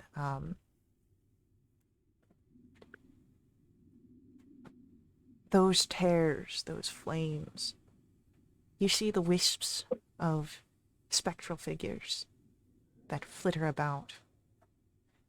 And the ancient spirits that once inhabited the temple begin to share final visions of their lives. You see a spectral apparition, a ghostly recreation of where Savokra, Sidurian, and their adventuring companions passed through in the days before they betrayed and battled Kadravish.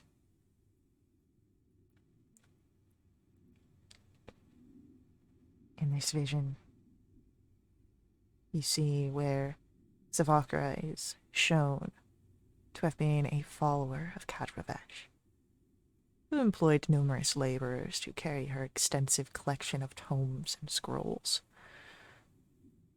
There are jokes from the other adventurers chiding her for bringing an entire university into the underworld. They are fairly compensated, comes from Zavakra with a roll of her eyes. Following the apparitions and the stories you tell, and the stories that are told, you see Sidurian, confident and often provocative, a thief and poet, employing magical edge to his words, seducing the minds of those around him. Though, go ahead, roll an insight or arcana check here.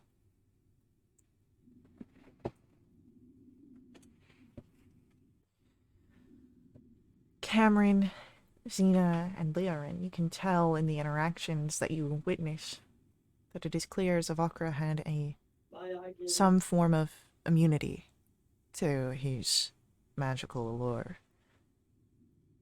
And also that he was able to detect when she was feigning captivation. Small vignettes of their shared past continue. Constant rivalry, but yet they grew closer. It shows that they took one another as lovers. And in a secret moment, pledged to share the power of Kadravesh between themselves. Insight checks here, please.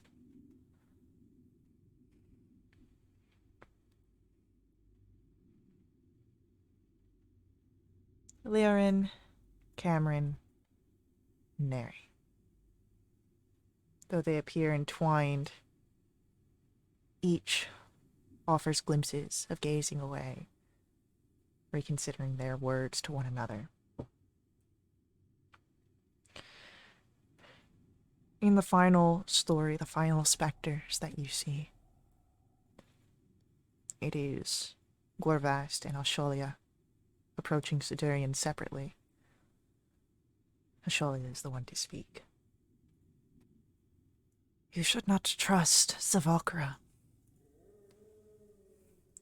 She is wily and conspires.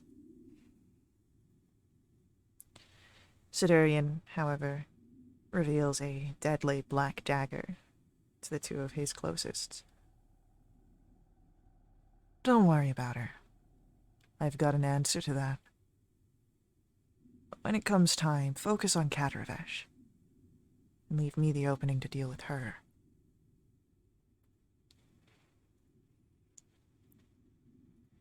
Go ahead, roll here another insight check. Dang.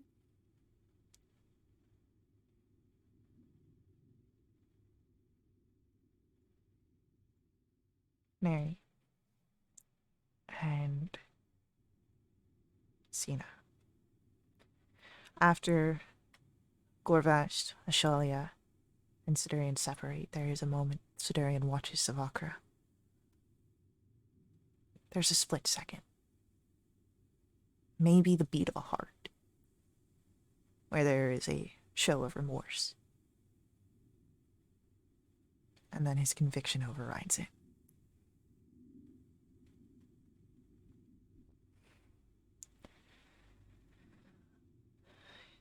Randall, having watched all of this, gives out a low whistle.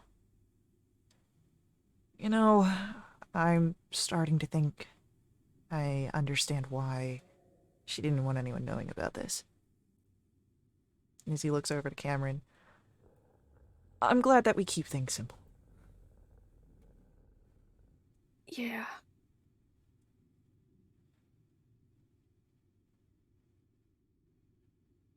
No more stories. No more ghosts. You arrive at a cracked and fallen stone doorway with a stairway ascending. And it is here where we're going to take a quick ad break. So, stick around with us while we watch some ads. We'll be back very shortly to continue the story as our adventurers emerge from the Shadow Grim. But we'll be right back.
All right, we're back.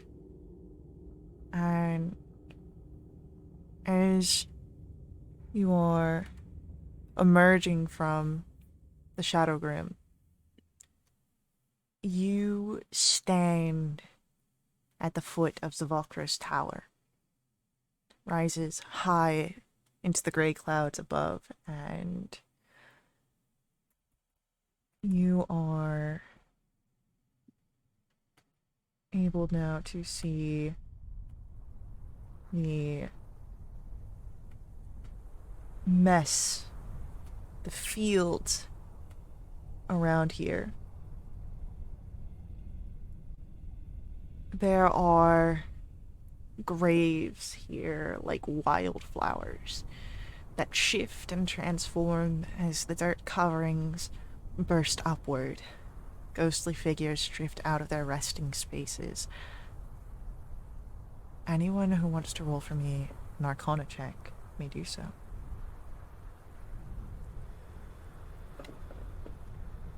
Not that I need it, but if this is about undead, would I have advantage? It is about undead. 36. Alrighty.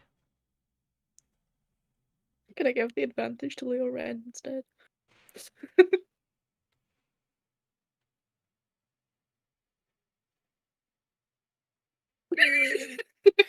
Damn. I tried, man. You can't make this stuff up. So.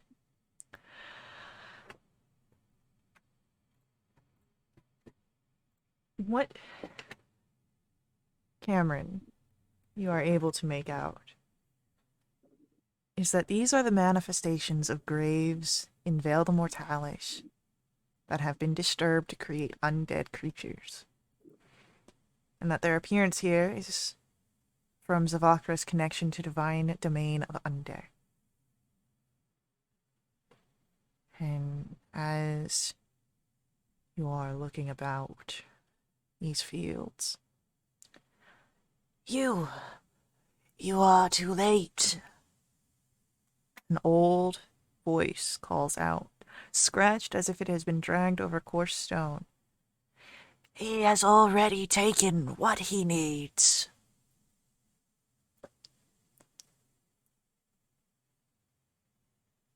You see no figure, but you hear them.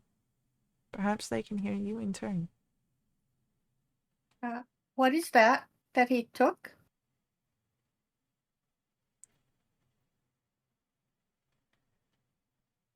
The voice calls out, the body, broken and torn.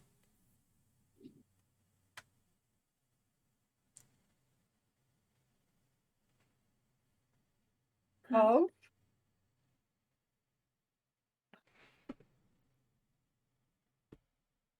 Yeah, I think we'd like to be decide for ourselves whether or not it's too late. So, I don't know whose side you're on. If you're on ours, could you help us, get there? The ribs shattered.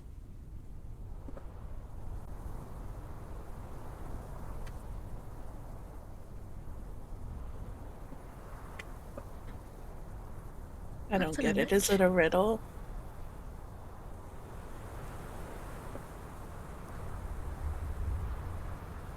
Are you asking that aloud or to your companions? Just out loud.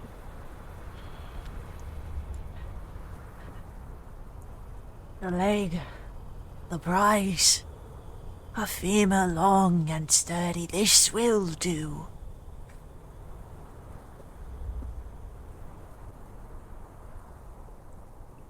First it was the body, then it was the ribs, and then now it's a femur.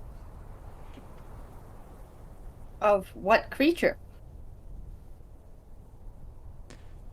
Carved into an edge, a point, to pierce an ageless heart.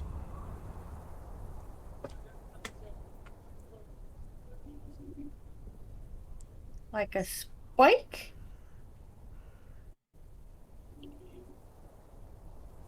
And I look at Cameron and going, like the spike that stabbed you? Maybe.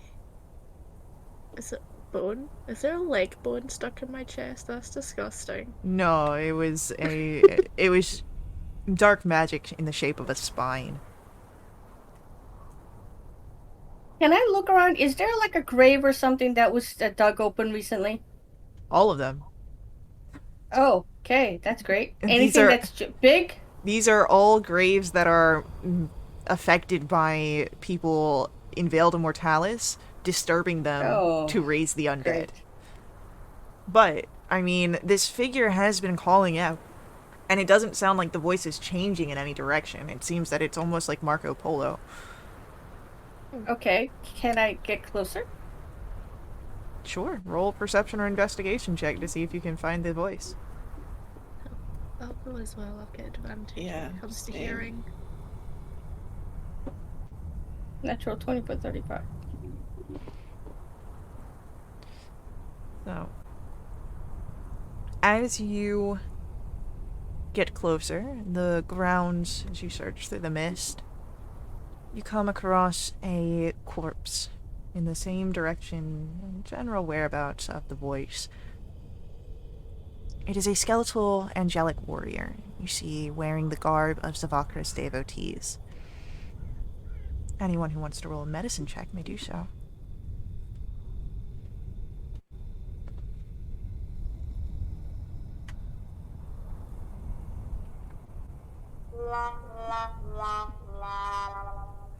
Cameron Learet. The wounds on the body suggest that he was slain by a powerful magical weapon that slashed and stabbed him quickly, repeatedly.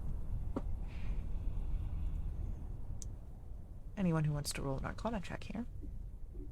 It does deal with undead, so if that helps you. It I know. does. I'll take the 25. This is fun. Okay. Honestly, pretty good for Neri.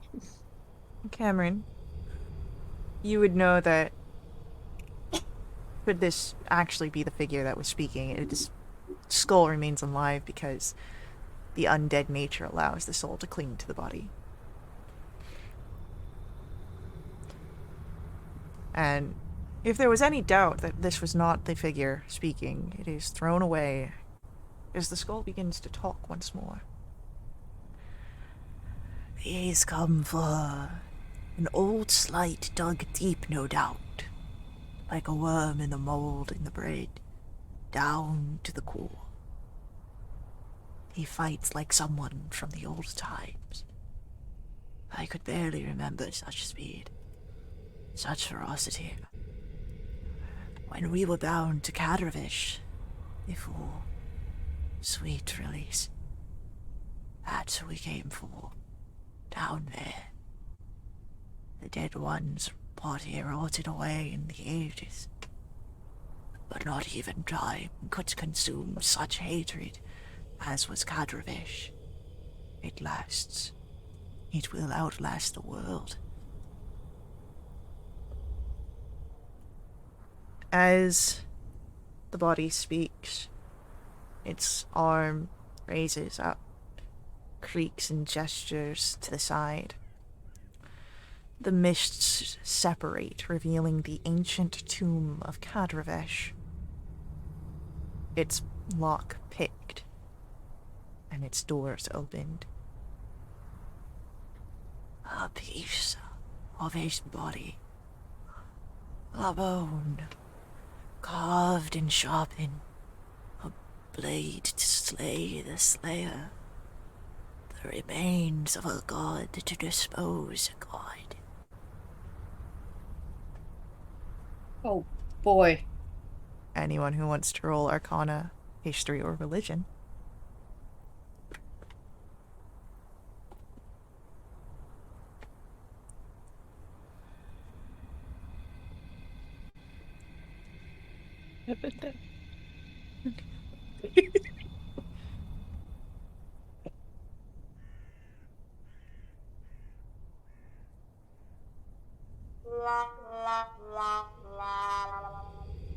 Goodness gracious, Liaren. I'm participating. You're doing great. Cameron. It's plausible, but you believe that there is a bit of doubt if it would actually work. Kadravesh's body to slay Savakra? There's a chance that, since she is now a god of undeath and shares that domain, too similar. But there's also the possibility that it could work. Okay. We don't need it because we got the dagger, right? Right, you have the dagger. What he's saying is Right, that okay. someone Yeah. came and took it. Yeah. I think we should get there quicker to warn your god. Yeah. Thanks for the information. Weird skull thing. He was really helpful. It really was. Kinda cute. Yeah, actually, just a little. I mean, he can probably help you further if he is an angel of Zavakra's. He probably knows a way into her domain. Yeah, Oh. hey, cutie, wanna help us get? Maybe charm person. This. No, he's not a humanoid, unfortunately. Yeah, it was just a joke. Okay. That would hurt a little bit. The Right cast now, wants to anyway. cast Charm Monster. I'm kidding. I won't. So I'm stupid. Didn't say I wasn't. I love you. I love you. That's a great information. As he will share the information of how to get into Avantras, he gives a warning. Stay away from the blade. The slightest cut would carry the hatred of 1,000 years, and the will of one who would claim your souls as his own.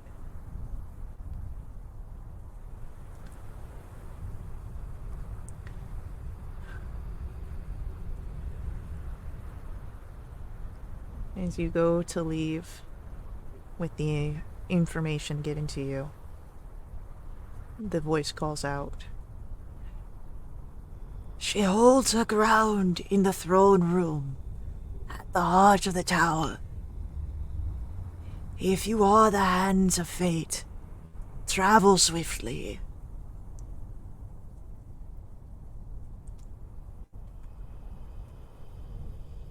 With that, we're able to head onwards. Navigating the mists and finding the front-facing entrance of Reventras.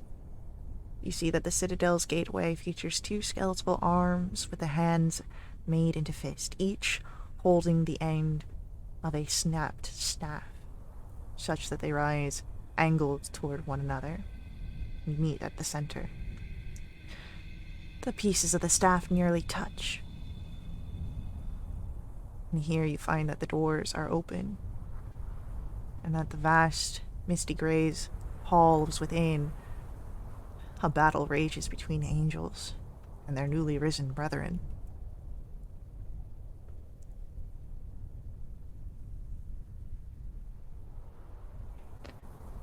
As you head inside,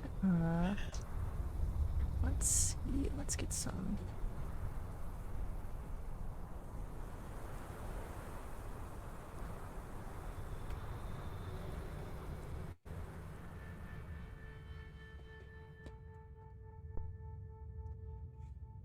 Alright.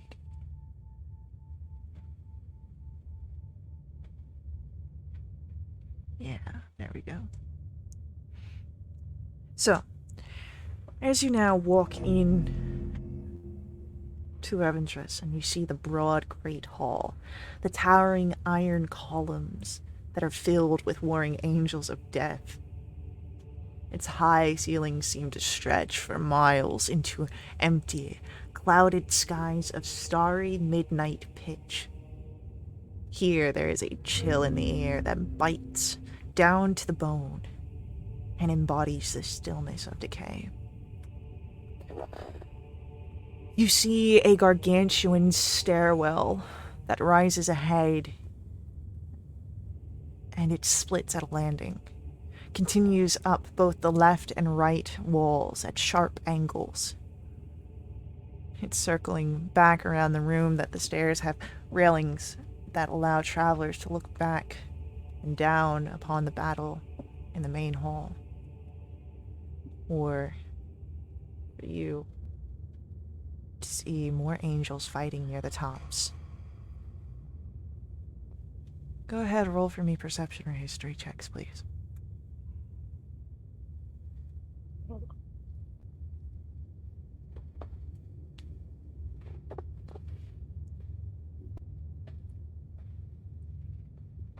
Cameron, Tina. It's on the walls and columns that you see many engraved inscriptions of arcane runes and ominous undead figures overlooking the chamber. And near several battling angels, one of these huge figures glows bright blue and then leaps from the wall to join the fight against Sidarian's invaders.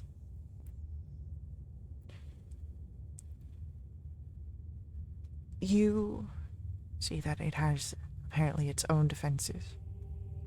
But you also know, all of you know, that you need to reach the throne room. You can surmise it is somewhere near the center of the tower.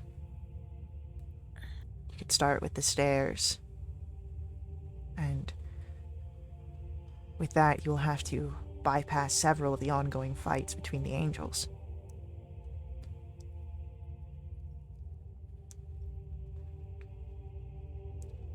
So what do you do?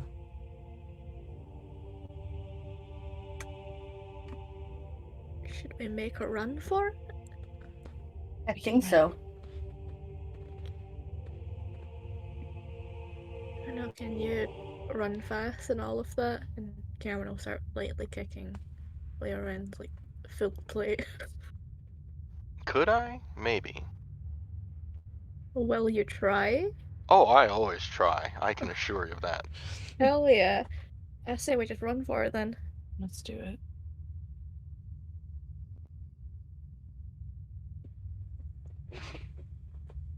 All right.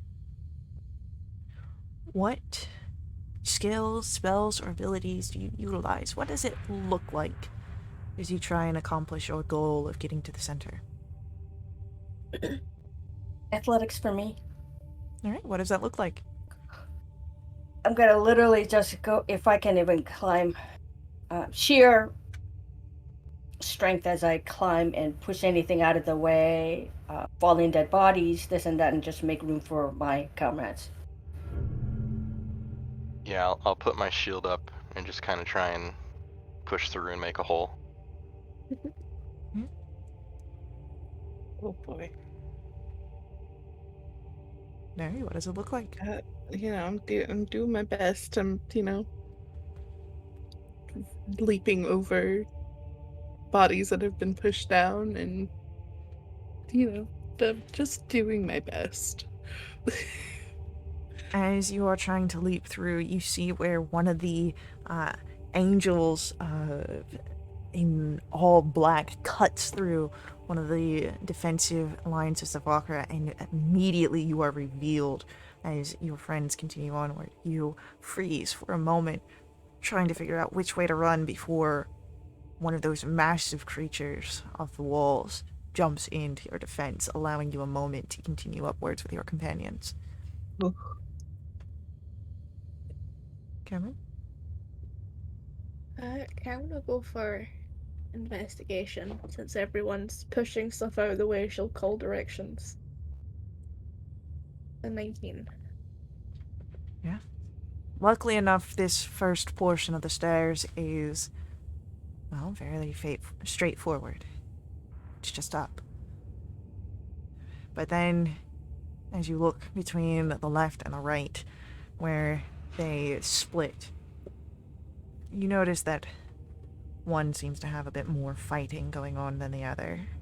And you're able to gauge the situation and direct your companions over to the left side where it is safer.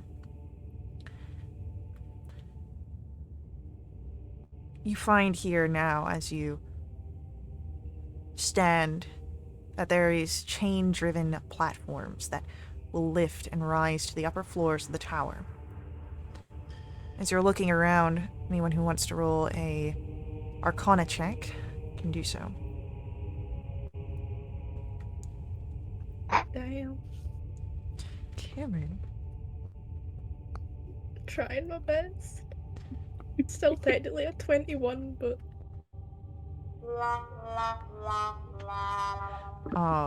21 is good. Very quickly you discern that these lifts are driven by souls in service to Zavakra, but none of them are present. It seems that they have been scattered by the fighting. Where normally they would be able to surround the lift and drive it upward or down, they now drift aimlessly in the area. Getting closer, if you would like to roll a religion check, or anyone who wants to roll a religion check, as you inspect the lifts. Okay. Oh, that's like your third 5 on religion. Like, it's a nat 1. yeah, it's a natural 1, and it's like almost all of Lyran's religion checks this session. Literally all of his checks in every game. It's great fun, isn't it? I don't think your special lady likes where you are right now. That could be, yeah, sure. Yeah, It's the whole undeath deity thing going on here. So, Cameron, you can tell that based on the runic scriptures upon the lifts and the chains, that the service that the souls offered here were a penance from life, allowing them to earn more powerful places in Zavakra's retinue.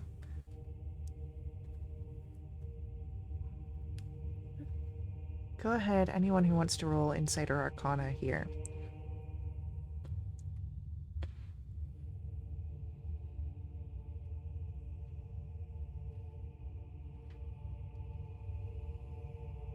Oh, look at that. Twinsies.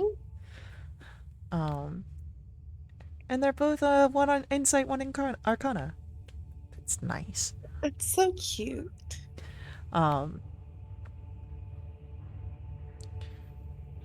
You all come to the understanding. You can try and coax the souls to return to their place around the lift, where they would ferry whoever within the tower, Zavakra or her guests. But You could also offer healing, restoring them the damage that was done during the attacks by the Death Angels.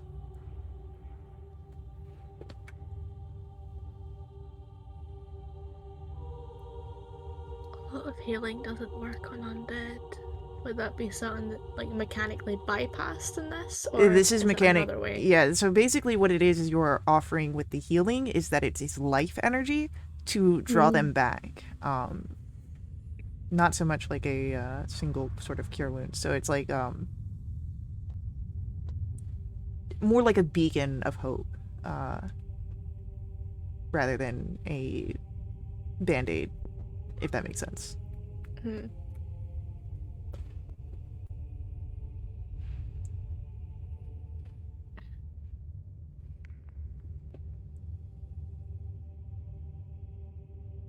The cure rings is not gonna do the trick. No, cure wounds would. So it's not so much. Okay. My mind was going places and then it rerouted. Here, any sort of healing magic here would be able to bring the souls back to where they needed to be, which is around the thing. But it would be healing magic directed towards the souls, as this is sort of an offering to them. Gotcha. Okay. Yeah. Do a mass healing word. Get a few of them.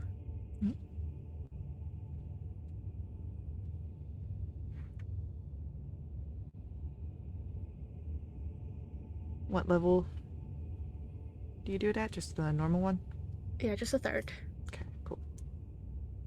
Should I roll or nah? Roll because it's fun. Why not? Hell yeah. It's 8 metaphysical HP, little dead things. Yeah. So, as Cameron releases a mass healing word, anyone else, if they would like to try and help as well, gather more of the souls. Yeah, I'll help. But I'll go and hit 2 of them, the cure wounds. Okay. And then take 2d necrotic damage. I guess that's technically healing. You just... Yeah, it's only 3. It's not Oh, bad. no, Shay posted in the stream chat. It's not bad at all. But, that the okay. channel points redeem cure wounds. And I'm like, technically, I guess that would work. I'll say so. Wasting spell slots. There you go. Okay, we got a cure wounds coming in. Liren's doing it as well. If anyone wants to roll a persuasion check, that can be done as well. Yeah, I would love to. I mean, you guys already, like, get the... Listen, this is a lot. We're just trying to do what we can here. I realize that it's a lot. It was more of a one or the other. You didn't have to do both. I appreciate it, though. So, as you all see more of these spirits answering the calls, the energies that slip of life, and they begin to strengthen, grow, they return to their positions around the lift. And as they swirl around, and as the lift begins to rise, you hear the whispers, the threads of memories. She who is mortal, but is no more, gives us a place to carry on through the ages. Though dark be the powers of undeath, we claim our place in eternity, and suffer not the designs of fate. Hunger unrelenting, vengeance undeniable, we temper her rage and give her purpose. At her side we are stronger, and through us she defies the cruel compulsions of emotions. Memories return like frozen rain. What they thought could be sundered was one and alone. In the first moments after the piercing, she saw the truth of the blackest heart. It could not be shared. The swarming angels and soaring skirmishes are blurs as you rise past. And amidst umbral gray and charcoal clouds flowing and masking the ground far below, the walls rise up, inward, covered in sharp, icy spines. You hear the echoes of battle and the harrowing screams of the dying that flow up like a cursed song, and the air is thick with the stench of demise.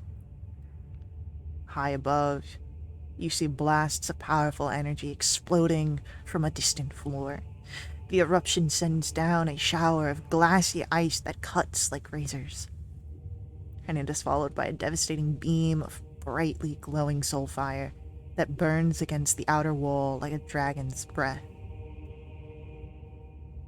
Arcana checks, everyone, please.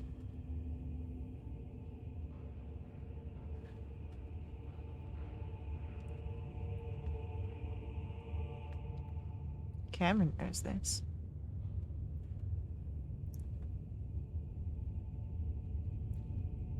Lyran knows this.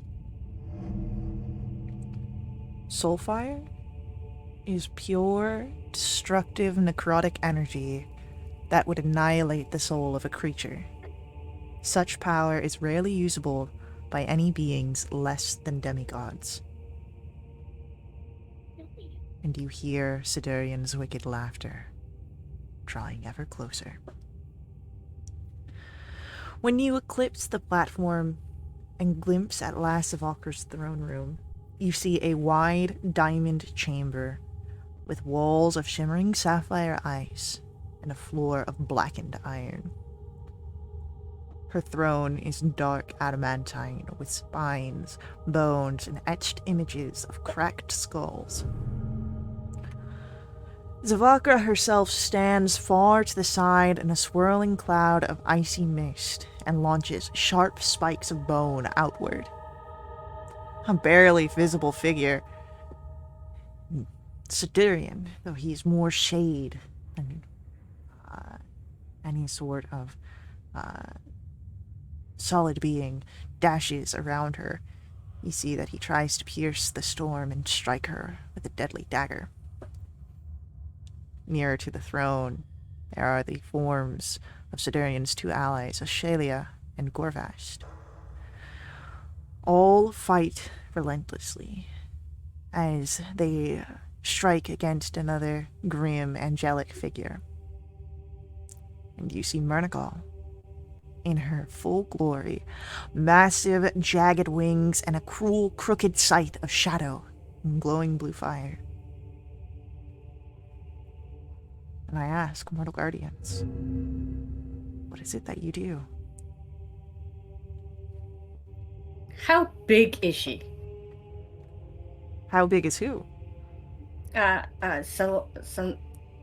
Salanthras? Savakra. Zavakra? Savakra, yeah. She's really big. Okay. And Hop- do we see Siberian? Sidurian, you see the Siduri. you see the shade, that visible figure that is like moving faster than what your eyes can perceive, and you can kind of get the sense that is Sidurian. How do we hit that thing that moves that fast?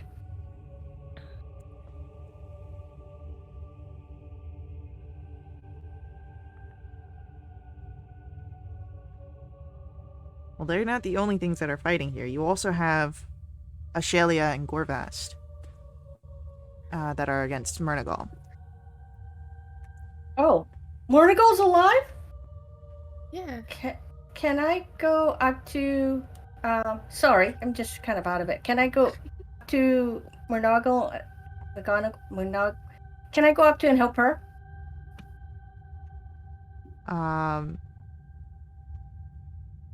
Or are we all staying behind right now? it depends. Like, that's, like, that's closer to the throne room, or the throne in the room. So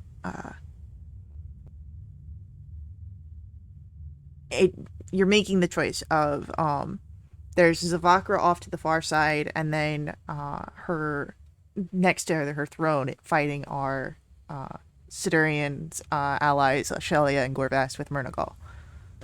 How much distance are we talking from where we are to the throne? Maybe 100 feet. Okay, cool. And are there like pillars to hide behind? Are there plenty of things to hide behind? No. Okay, cool. Great. Love it. Awesome. I say we run in, do what we can, hopefully come up with a plan while we're there. Yeah. Yeah. I went for that. 2 of them seem easy enough to get. So you're going after Gorvast and Shelia? Activate my sunblade. All right. I'm gonna reach over and give Cameron's hand a squeeze. Stop. Run back, No. give Mary a big hug, and then keep running. Oh, God. So if you guys are running in, Oh, can I cast Swift Quiver just right before we go in? sure. Okay, cool. And I'm just gonna take that damage real quick. Everything's fine. I'll do Channel Divinity Sacred Weapon. Oh, that's a lot. Okay, everything's fine. That has a verbal component, yeah? Swift Quiver? Sure does. You hear Sidurian's echoing laugh. Oh, the champion at last. The fate's hand to deliver us from her deceit. Come to us, Cameron. Defy the grand design. Show the world where you stand. And we are rolling initiative as you guys rush in. I say thanks to Zuna to get that bonus.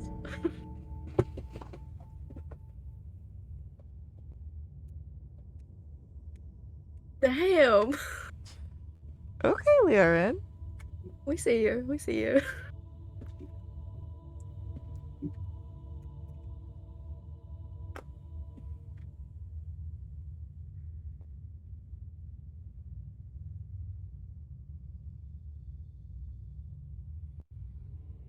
Alright, so let's get some the fight here.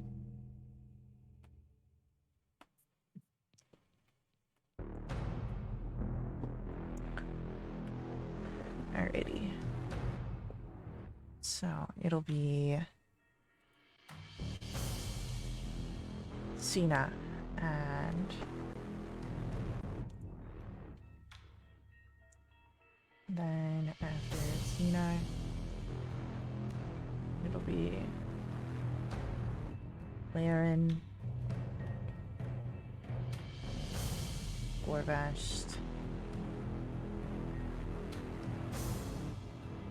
Neri, Shelia, and then Cameron. Alrighty. It is Xena. Yeah. You are the first to act. Can I get to Gorbash with 50 feet of movement? Sure. He's looking ready to rush at you guys, so Fantastic. I would like to say hello with Overwhelming Strike. go for That it. is 25 to hit. That'll hit. That is 24 points of damage. I would like to rage.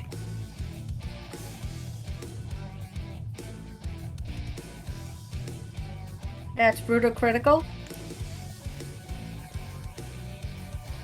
Okay, that's 24, 53, 54, 55, 55, 65 points of damage.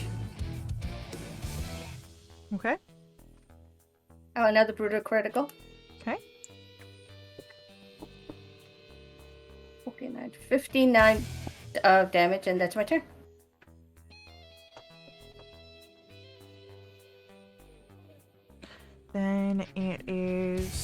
to be Leorin, your turn. I'm going to turn around and ask Cameron, is this the right thing to do? Are we in the right place here? I really hope so. I trust you, but me too. And I'm going to cast Death Ward on Cameron. And will 30 feet get me into melee with something scary and big? 30 feet will get you just outside of melee. Cool, I'll go there. Alright. As you rush forward, Liren, it is Gorvash's go, and Gorvash is going to swing his chain, and as it comes forward, I need both Xena and Liren to make me dexterity saves. I see this coming, yeah? Yeah, it's coming from Gorvash. Oh, 21. Okay.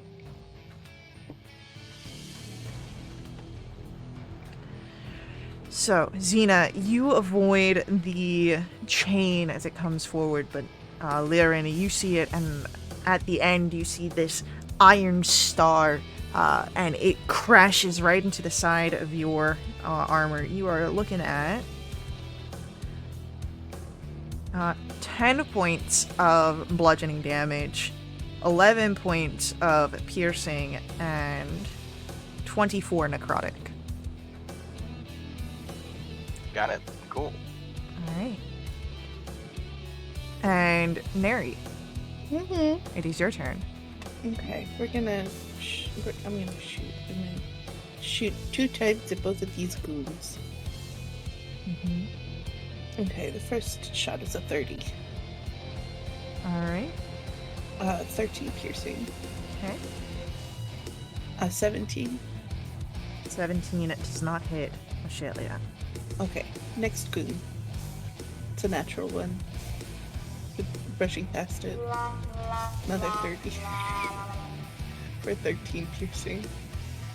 Okay. Anything else from you, Neri? That's it for me. Alright. It is Ashelia's go, and you see that etheric bow in her hands and a cruel smile upon her face as she is going to pull back, and 3 arrows of force appear, and she is going to release the 3 shots. 1 to Liren, 1 to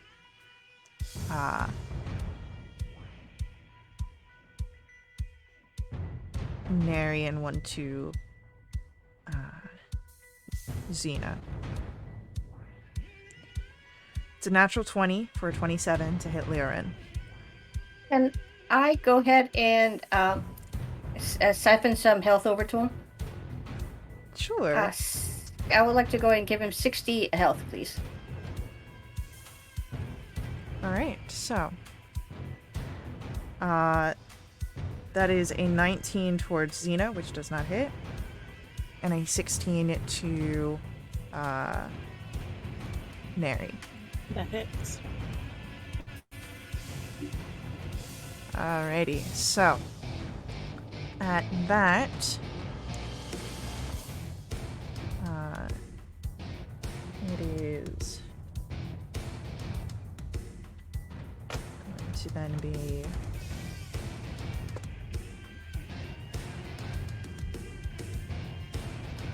you feel a sort of tether in Liren and Neri, as you will take Liren, that is 11 points off of your new temp HP. Neri, that's 11 points. And then with a bonus action, Ashelia disappears through what looks to be a shadow left in her spot where she stands, and appears elsewhere on the road. What type of damage was that? Piercing. No, force. Sorry. It's a force arrow. Wow, okay then. Sorry. I had to look at her, what's it called? Her notes. But, that is it for Shelia. Cameron, it is your turn. Cool, I'm gonna run up 30 feet. Which isn't close enough to get in melee with anything, but what's closer, Gorvas or Shelia? Gorvest. Gorvas, you will get fire bolted. That is a 32 to hit. That'll hit. For 29 points of fire damage. And then bonus action spiritual weapon. As always, a natural one. So that unfortunately does not hit. Yeah. That's my turn. All right. In the background, Sidurian and Zavakra focus their attacks against each other. You can hear the release of the cutting and slashing of air as Sidurian tries to slash forward. And as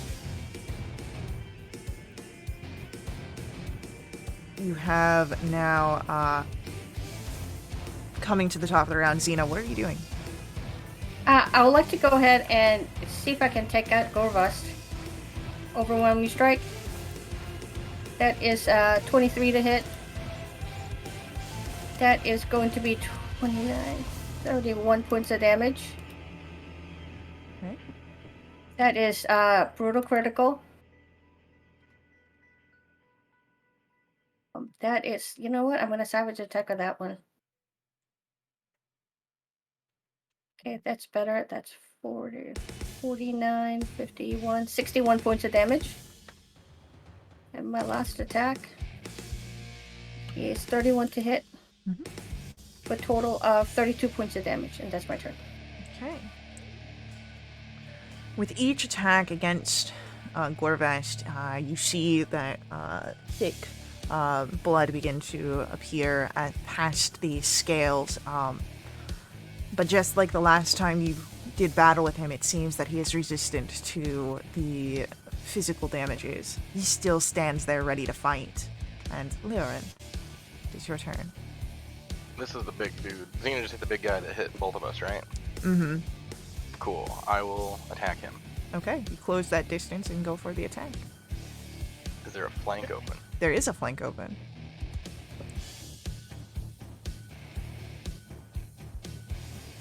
$21. Will hit.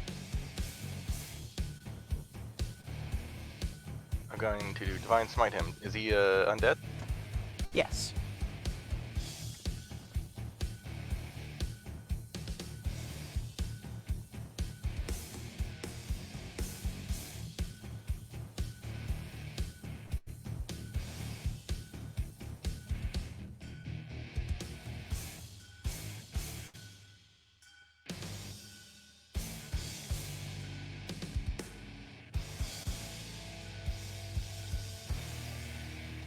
Alright, Gorvash is starting to look a little hurt here.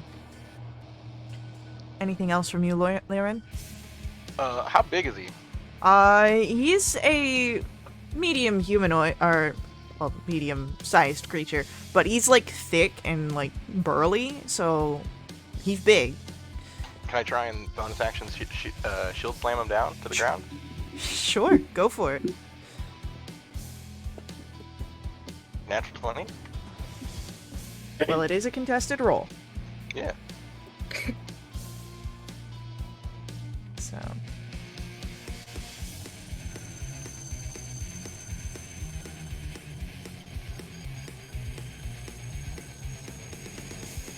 Your 30 beats out his 26. Ooh. So, Gorvast is prone.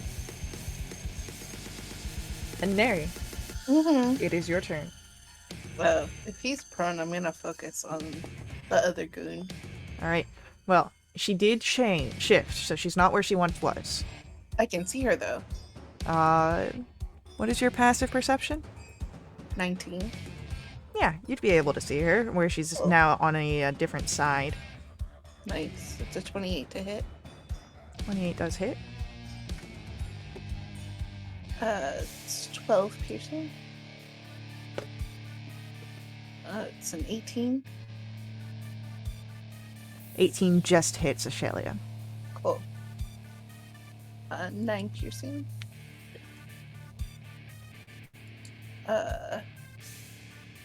7 piercing.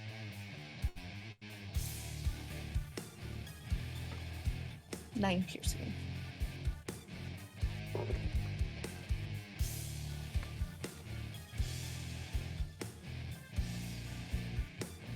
Alrighty. Anything else? That's everything. Okay.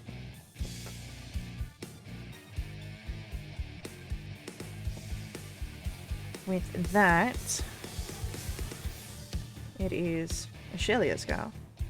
And this time, as she pulls the bowstring back, she releases 3 shots. One to Xena. Actually, no, she'll just release 2 shots. One to Xena and one to Cameron.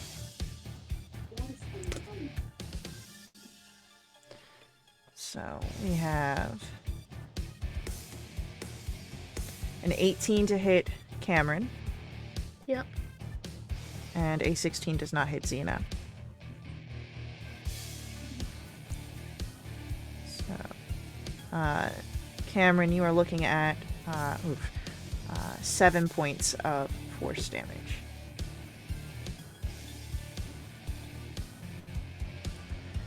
And Cameron, it is your turn. Cool. I'm gonna go up to Gorvas. I'll join Leoren and Xena in the bully circle. And I'll cast Booming Blade and stab him. Since he's prone. Let's say 27 to hit. Alright, a 27 does hit. And he's undead. Mhm. That's 15 points of radiant damage. 5 points necrotic. And 23 points of thunder. Okay. And bonus action. Since my spiritual weapon's up, we'll try. It's a 19 to hit. A 19 just misses. Would Wait, it spiritual doesn't have weapon a. Sorry. Would spiritual weapon have advantage even though it's one of those weird melee weapons? It's a melee attack, so yes. Ah. I'll go for 34. Yeah, that'll hit. That is 20 points of force damage. Alright. With that, then, Gorvas is going to, as he dissipates into a bit of smoke, you see one of Ashalia's shadows underneath him as she uses her ability, and he begins a retreat closer towards Sidurian. But it seems that he has been moved away from the fight. Anything else on your turn, Cameron? Yep, that's the turn done. Xena, it is your go. It turned into a smoke and is on the ground like. No. Like. So, when you would have noticed Ashalia moving before, she leaves shadow wells, and that is what is left here as he has been moved from her ability. Or was here Has he popped before. out?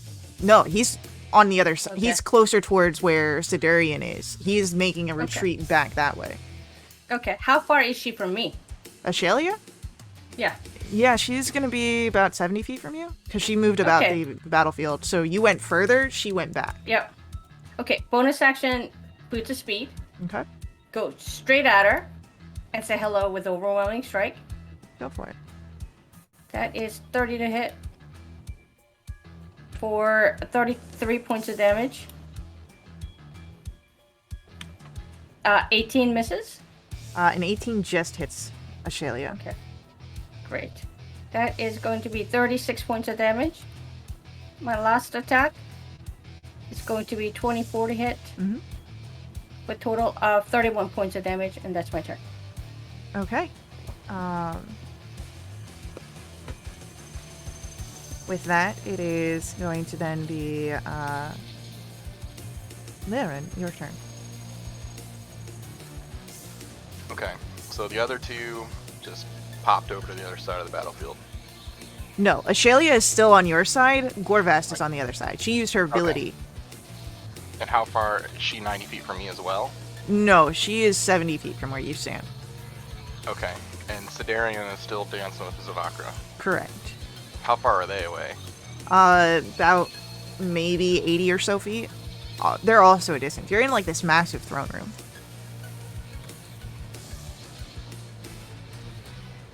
Okay. I'm gonna do something dumb. Can I dash towards Sidarian, 60 feet? And can I get a wisdom save?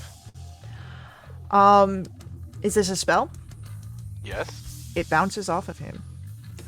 And because you are now close to Zavakra,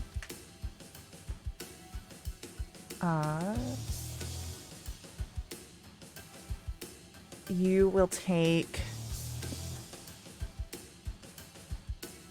That's going to be 20 points of cold damage and 18 points of necrotic that cannot be resisted in any way. So it ignores resistance and immunity. Huh. Alright. What a turn. Thanks. Cool. Neri, Yes. it is your turn. Cool. I'm so bad with names. The first goon, big goon, Gorvast. Gorvast. He's still prone? No, he was shifted by the shadow energies towards Sidurian, where he is fighting now Zavakra. He is making that retreat, assisted by Ashalia. Gotcha. Still within 150. Sure. Okay, cool. Well then we'll go back to what we were doing. 2 shots for 2 goons. All right. An 18. Does not hit Gorvast. That's fine. That will... A 19? Does not hit Gorvast. Okay, cool. Next goon. It's a natural 20. That will hit Ashalia. So 8, 14 plus 6, 20 piercing. Okay. And that's a natural 1. So, as you release the arrows, Neri, it is now Ashalia's go. Mm-hmm. And Ashalia is going to, as she drops another shadow well, disappear from where she is, reappear now, cutting off where everyone can get to Leorin, and will take 3 shots, and all at one at Xena, one at Neri, one at Cameron. And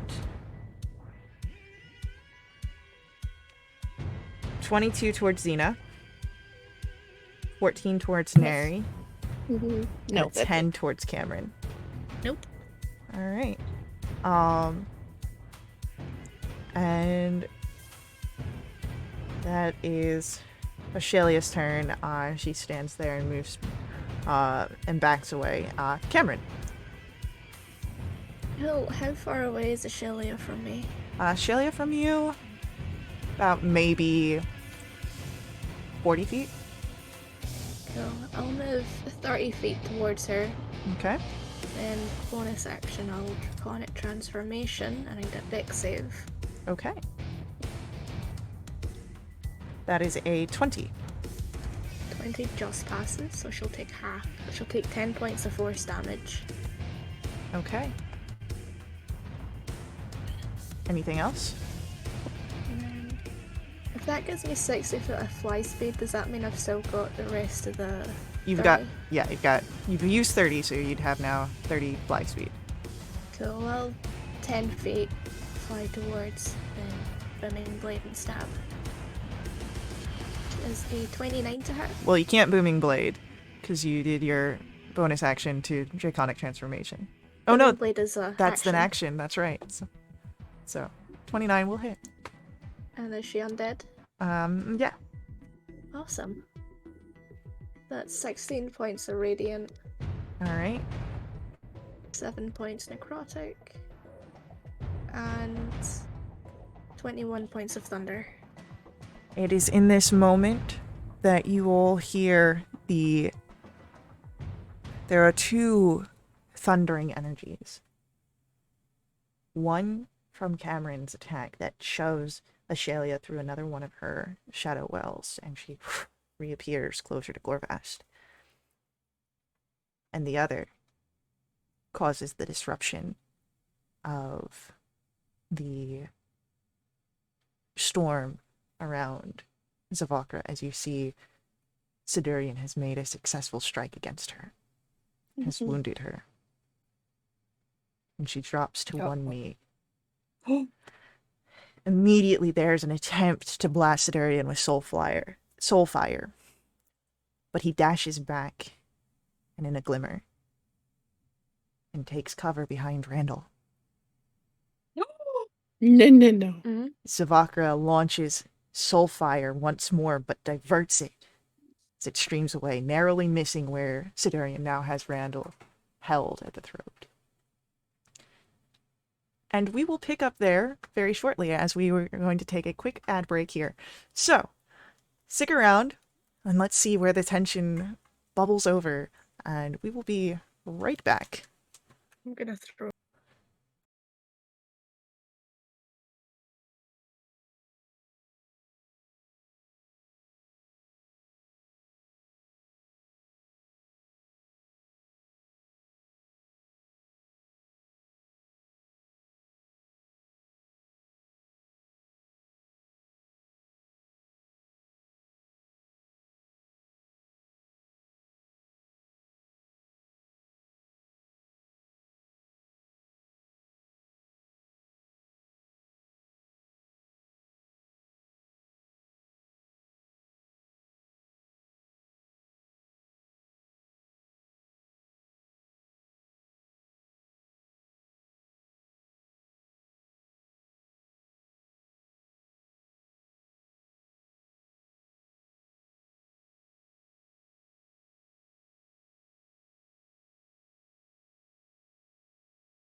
Alright, so we're picking back up where Sidurian now has Randall held against him.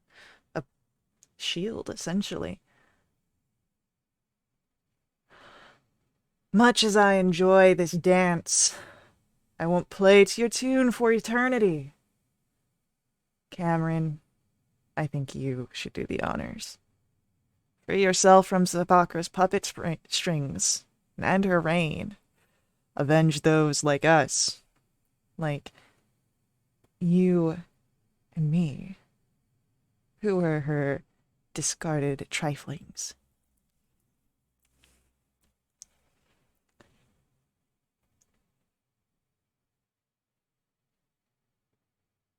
Oh shit.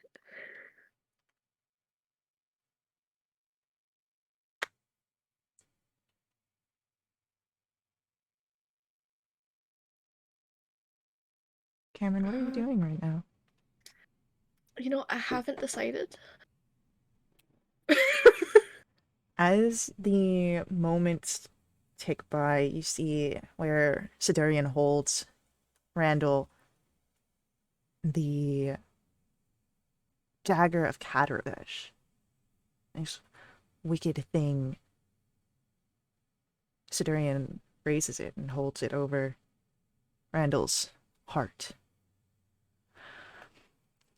And Randall freezes in place as he tries to struggle for a moment, but the monstrous undead form of Gorvast holds him tight. Ashalia slides up from the right, and Randall is pinned.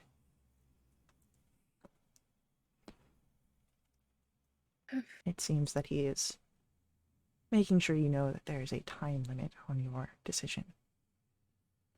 Can Gorvas make me a wisdom save?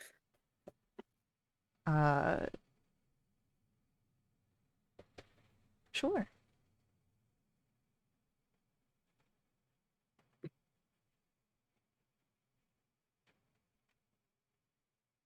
That is going to be a 22. But How far away is Randall from me? Randall? Mm-hmm. This moment it has been he's been shifted. He's like been grabbed and pulled over by the impossibly fast figure. So he is about 80 feet from you, Mary. Okay. But perception or arcana check from you guys.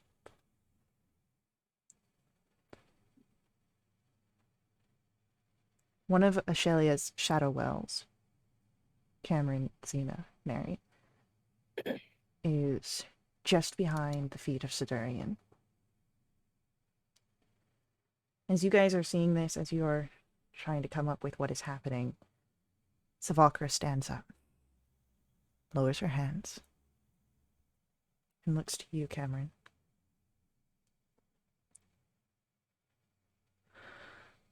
Make whatever choice you will. Your destiny is your own to shape. I regret nothing that I have done, and offer you only what you can claim for yourself.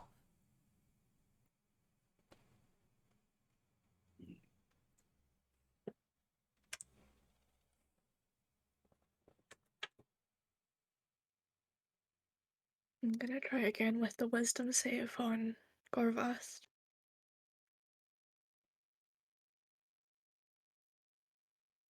That is a 21. Oh my god. You hear the intake of breath from Randall as it looks like the dagger is now trying to pierce through his armor. Who's holding him right now? Gorvast? All three of Sidurian, Ashelia, and Gorvast, but Sidurian has the dagger right over Randall's heart, and it seems pressing in further. Come on, There's Cameron. one of the shadow wells behind them. One of the shadow wells seems to be right behind Sidurian's feet. Damn it.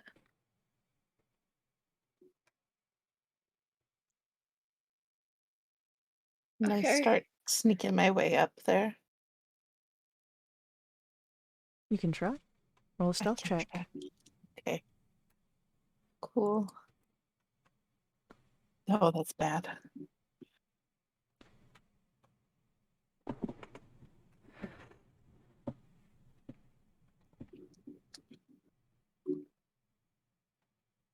Cameron, what are you doing?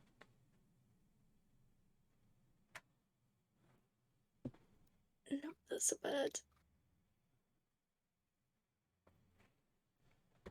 Everything's bad.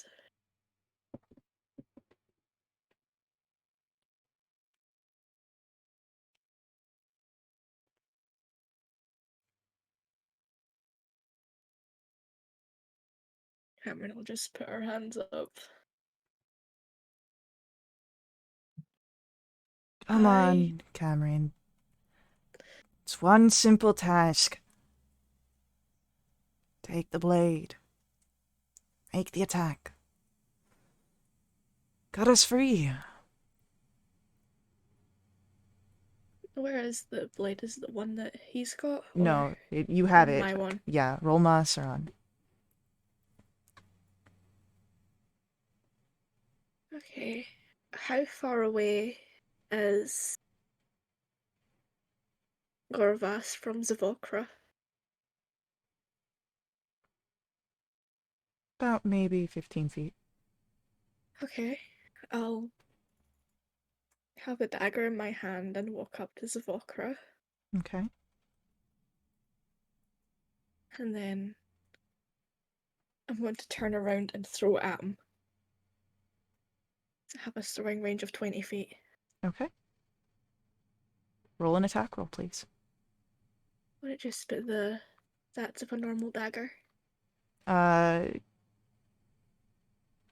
Just roll with like it would be a normal dagger. Yeah. I mean, it is magical, but I don't have roll muster on statted out, so. That's a 29 to hit. There is the sound of impact. But then everything bleeds away as you see the illusion you were caught in bleed away. Is it just him that's an illusion, or is Randall still there? Randall's still there, but your perception is shifted, and perhaps the others may have told you about this before, such as when Liaren had seen you fall, or Xena had seen the beginning of the ceiling begin to fall down where Liaren stood. Sidurian has the ability to change the perception of a minute or a moment. And what you had seen, what you thought was an aim towards Gorvast, you see you have thrown the dagger at Savakra, and that it has pierced her. I cast Wish to just undo that. Unfortunately, your goddess crumbles God. into ash. Can't. Oh my god. The dagger clinks to the ground. Sidurian steps forward as the former goddess's remains swirl up. A spiral that flows towards him, and he transforms to his normal, mortal, water genasi self. Before the ashen shadows of the heart of Kadravesh emerge, envelop him in consuming his life essence entirely. Transforming him into a new god of undeath, he appears a skeletal shadow of his former identity. Smooth, umbral skin, overlapping pale muscles, adorned in fine, black silk clothes. There's a scream of disbelief from Murnagal nearby, but with the death of her goddess, she breaks apart, dragged by invisible forces into the floor. If anyone would like to roll an Arcana check in this moment. Not one. Technically still a 21.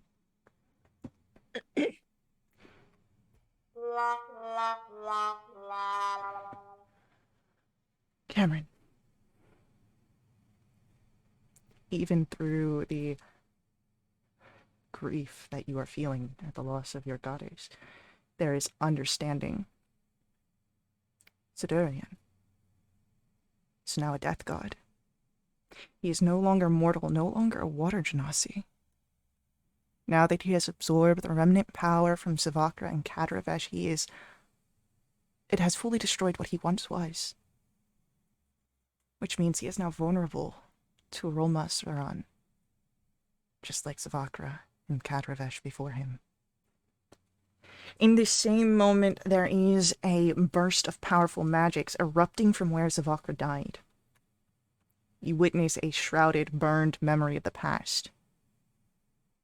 The moment when Sidurian and Savakra slew Kadravesh. As the mythical figures struggled, Sidurian stabbed the god of undeath with the original Rolma Saran. But the god anticipated this move, was preparing to unleash a deadly slash with his vicious curved scimitar. To protect Sidurian from the counterstrokes, Savakra used magic, blasting the two apart, sending Sidurian tumbling away and pushing Kadravesh towards herself. As Savakra rushed forward, clasped the dagger in both hands, rammed it fully into the god's chest.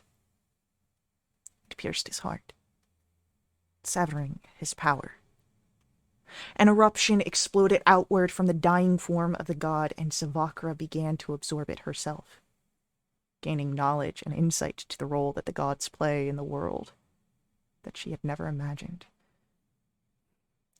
It was in the blink of an eye that she understood what would come to pass if they tried to share Kadravesh's divinity.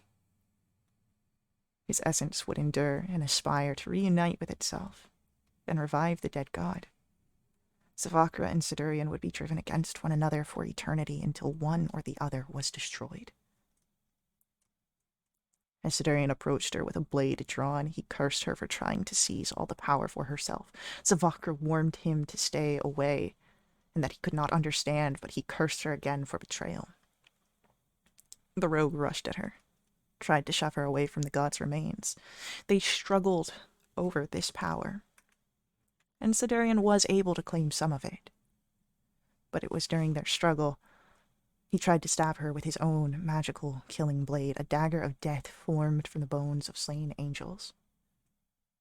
Savakra blocked this strike with her left hand, and the blade pierced her palm fully, nearly struck her heart. Her entire left arm withered into the skeletal appendage she has always been known to have, the goddess with the hand of death. She used her magic to contain the killing curse, and then used the mass of her new divinity to blast Sidurian's body into dust before he could match her power. But he was now tethered to the heart of Kadravesh and could not be destroyed entirely. His soul remained, and he attempted to reanimate, to take more of Kadravesh's power, to lash out at Zavakra in revenge. So Zavakra fused his soul to the heart, just as she drew out the last of its power. She banished him to Vale d'Umbra and employed Rolma Saran as a piercing lock to stab the heart and imprison Sidurian in the Shadow Realm.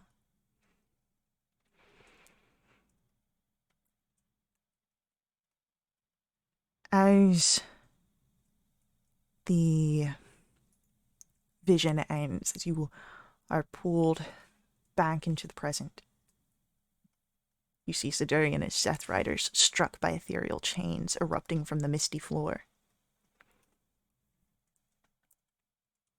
Ashelia and Gorvest are snatched away to the edges of the room, chains pinning them against the jagged walls, where they struggle in futility.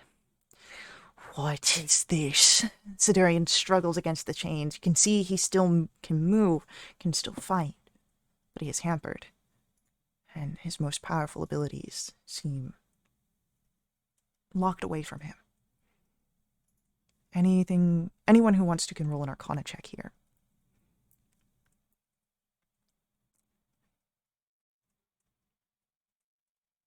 Cameron. These chains appear to have been some sort of triggered spell, a glyph of warding, but immensely more powerful. Zavakra must have placed it in anticipation of her own demise. But the effects of the magic seem to be dissipating, however. There isn't much time if you want to take advantage of Sidurian's current vulnerabilities. So, with that knowledge, let us roll one more round of initiatives.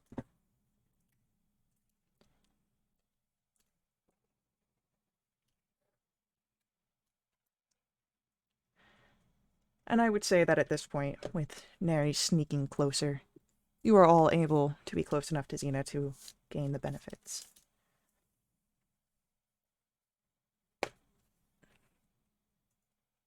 So, God damn it, that was a bad roll. It'll be Xena, Cameron, Neri, Leorin, Sidurian, and Randall. Xena, you are the first to act. What is it that the other two minions are gone? Yeah, they got pulled to the sides and they can't get out. Oh. Sidurian is vulnerable at this moment. He can still move, but this is because he is, the level of a god. Right. But the size is still, like, within our size? Yeah, so you would have seen that, like, when the ice energy, that Savakra became a mortal size as well, it seems that her energy was making her larger, but... Okay. Fantastic. I would like to do... I would like to try rush at him and shove him, if possible. I would like to rage. Okay. Rush over and shove him. Okay. It is a athletics check. 38. Alrighty. It is going to be. He is shoved. Okay, I would like to grapple him. Alrighty. 33.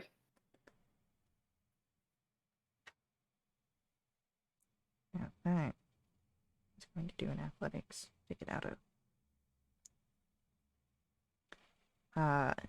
That is.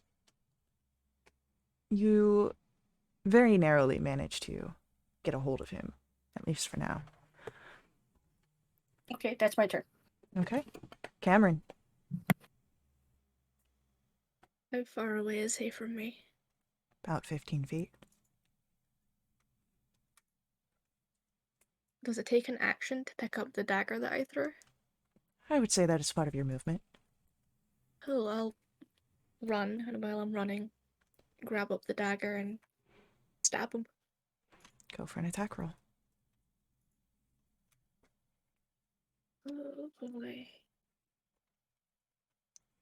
What was my dagger?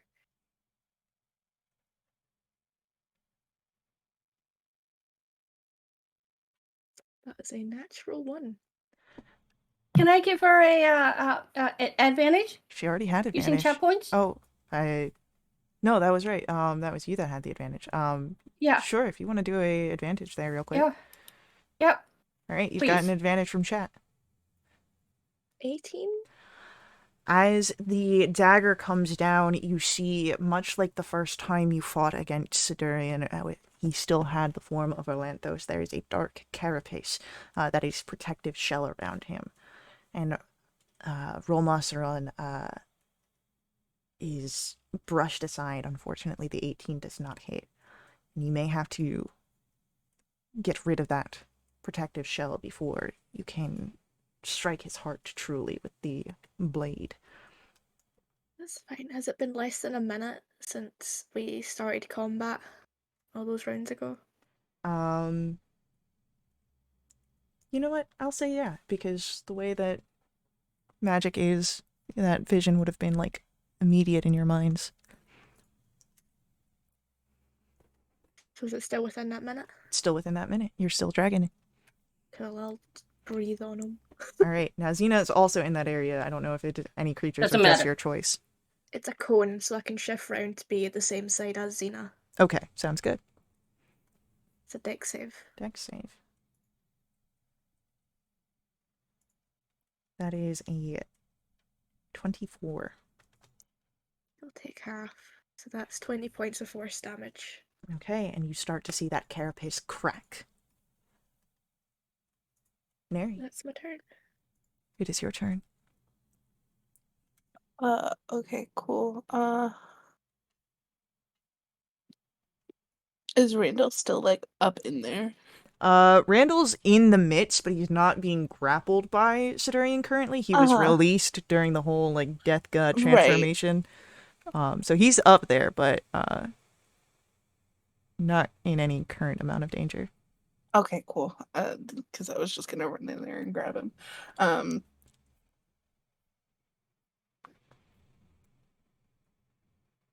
Oh goodness. I'll cast Hail of Thorns. And I'll worry about the damage after.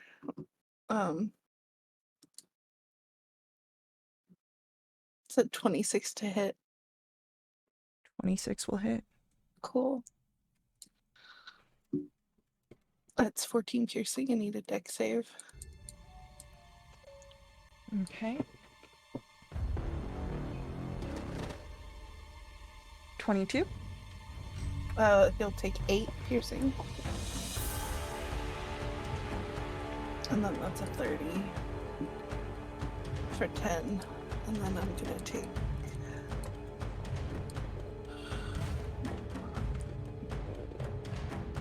wow, yeah, 24 necrotic.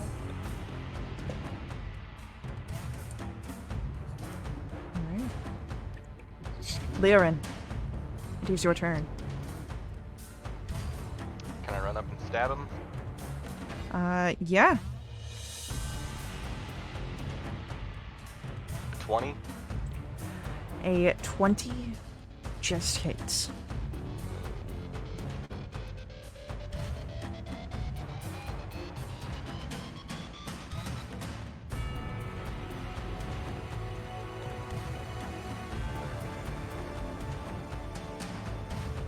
Anything else from Lyrin? That's it. Alright. It is Sidorian's turn, and while he is held there with Xena for a moment, then he is gone and he teleports away. And is going to go behind you, Lyrin, and he's going to take that wicked blade made of bone and go for an attack against you.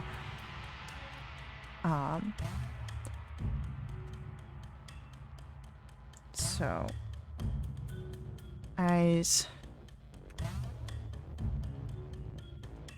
you see this, there is a strange energy that seems to flow. You'd all now be able to see this, that it flows around him.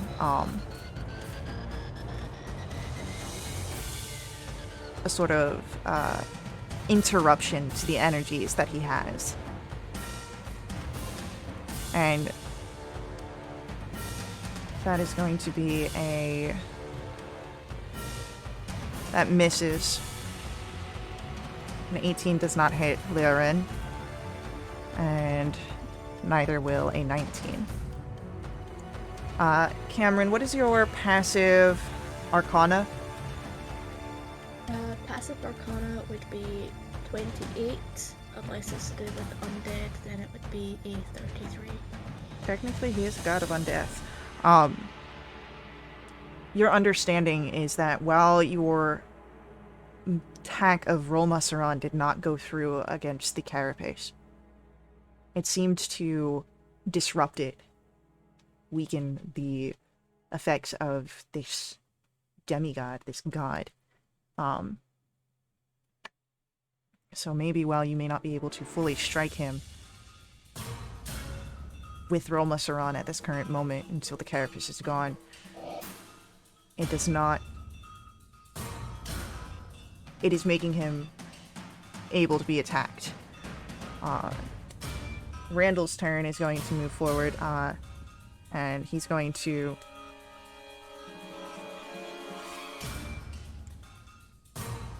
He's going to stand at your side, Cameron, and he provides the help action for you. He shares a look with you and gives you a nod. And Xena, it is your turn. Okay. I would like to just ask. Only way to kill a god is with that dagger, right?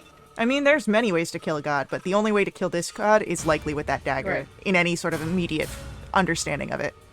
Right. So, the reason why I'm asking is I want to attack him to try to see if I can get rid of more of that carapace thing, but I don't want to kill him. Is that possible? Like, if I keep on attacking him, do I risk killing him? From the understanding of the tales, you would not kill him Yeah. unless you killed him with Rolmasaran. That is the reason why it was Fantastic. created. Great. I would like to go over there to him with my 100 feet of movement because it lasts for 10 minutes. I would like to go ahead and overwhelm strike him. That is 31 to hit. For a total of... Yeah. Come on. 12 is... Okay, the thing is being slowed down. Okay, that's 22 points of damage. It's now slow as hell.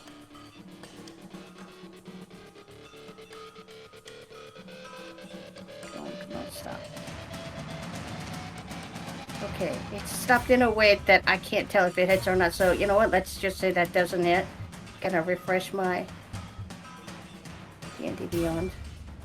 Oh, no, it pops up. Okay, All right. 29. So 24 to hit. Yeah, that'll hit. Okay, that is 33 points of damage. And then next hit, natural 20. Yeah, that'll hit. Okay, that's 60 points of damage. All I would right. like to action surge, Go and I for would it. like to grapple him. Okay. You can try. Okay. I've already... Did I rage? I don't remember. I'm gonna rage again. Okay. Come on. Natural 20 for 42. Okay, that gets a hold of him. Okay, that's my turn. Cameron, it's your go. The carapace is breaking apart here. You see openings all around. What are you doing? We'll go for a little stabby stab. Okay. We'll booming blade it, because why not? I've only got one attack anyways. Go for it. And help from Randall makes that a natural 20. Yes! So that's Yes! 13 points of piercing damage. 23 points of necrotic. And a good amount of thunder. So, as the 42. energies crest from your magically imbued, because, you know, this is just the stuff that you know, and then there's the stuff on the back end of the dagger. Cameron, go ahead, why don't you paint me a picture there? With that natural 20. I feel like despite everything, Cameron is extremely calm. It's a really precise stab going specifically for the chest. Where the shard in her chest is, just sort of a back at you sort of vibe. As you feel the carapace break, almost like sugar atop a creme brulee, it snaps, and your dagger sinks into the shifted skin. And then there's the burst of energy that echoes out, thunderous, and the carapace breaks apart. Sidurian, shocked and weakened, unable to speak. And his form fragments, withers as the power of the water dagger you see permeates. His entire being is now this energy of pure and primal life. His essence drives away from his form. It shrivels to nothing, annihilated by oppositional forces. And at last, you see the dagger remaining floating in the air. And then there's a tiny crack on the surface of the hilt. It slowly grows outward, across the length of the handle, multiplies, and there are more splinters in the metal that spread apart, and something blue glows beneath it. The blade shatters into a mist, and the pieces of the hilt fracture off, drifting away from the center and revealing a dimly pulsing sapphire hidden within its shape. The gem beats like a heart, pulsing with deathly energy, and a dark, vaporous form like strands of soot and ash emerge from its surface and swirls as it outlines the body of a woman. Tall, regal, and as stubborn as the unavoidable grave. She reassembles piece by piece from the ghastly gray sediment expelled by the sapphire. And you all watch as the Valkyrie returns to life, born by the phylactery which had been concealed within the dagger all along. And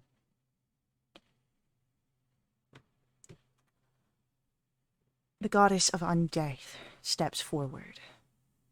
With a brush of her fingers, she scatters the ashen dust that remains from her reanimation. The glowing sapphire that is her phylactery drifts to her hands, and she stows it in a hidden pouch with her gloved right hand. As she looks to Cameron for a moment,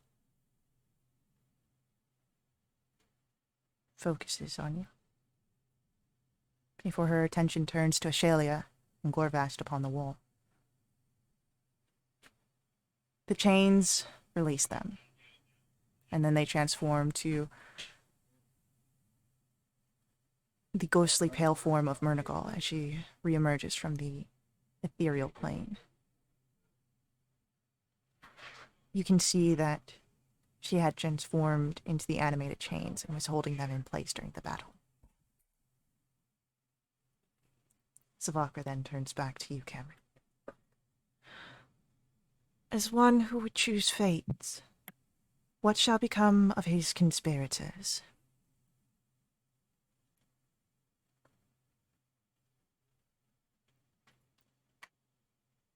Something low.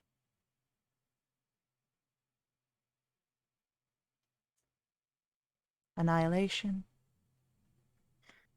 Imprisonment? Imprisonment. Nothing as low as death. They don't deserve that.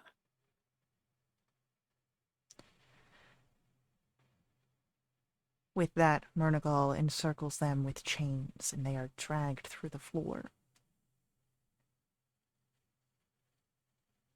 As Savakra studies you, all of you, she makes her way to the throne. Today has been a busy day, Cameron of the Mortal Guardians. Before I thank you and send you from this place, is there something you would ask of Our Lady of Day?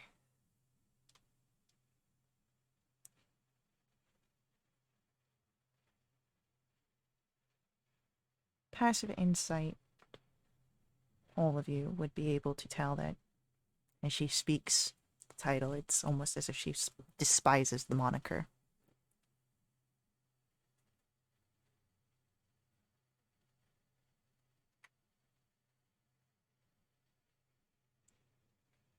Why was this kept hidden from me?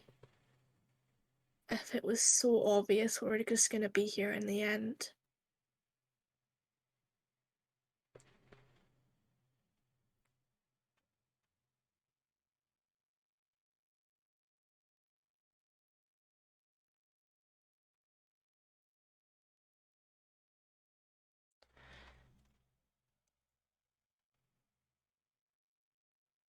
It is strange the way that fate works.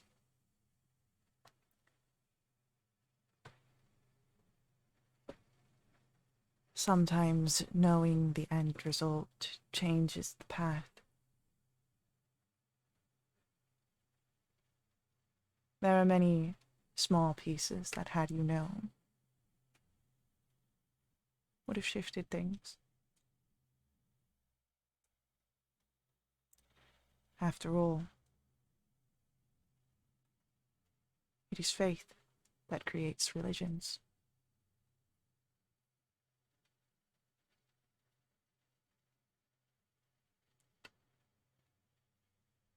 And I was mortal once. I understand mortal emotions. But now I also have the understanding of the gods. Both played part in what unfolded.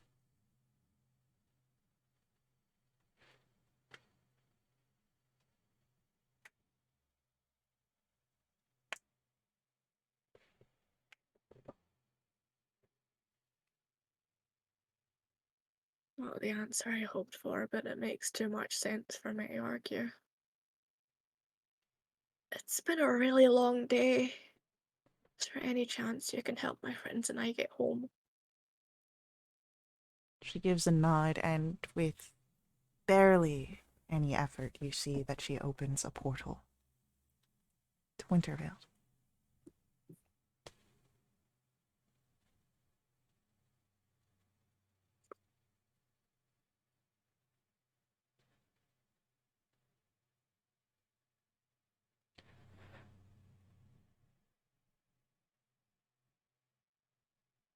Farewell, Cameron and friends, until I invite you to share burdensome tasks once again.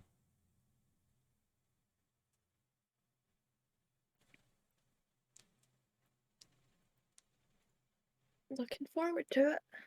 And Cameron starts heading towards the portal. Okay. Follow.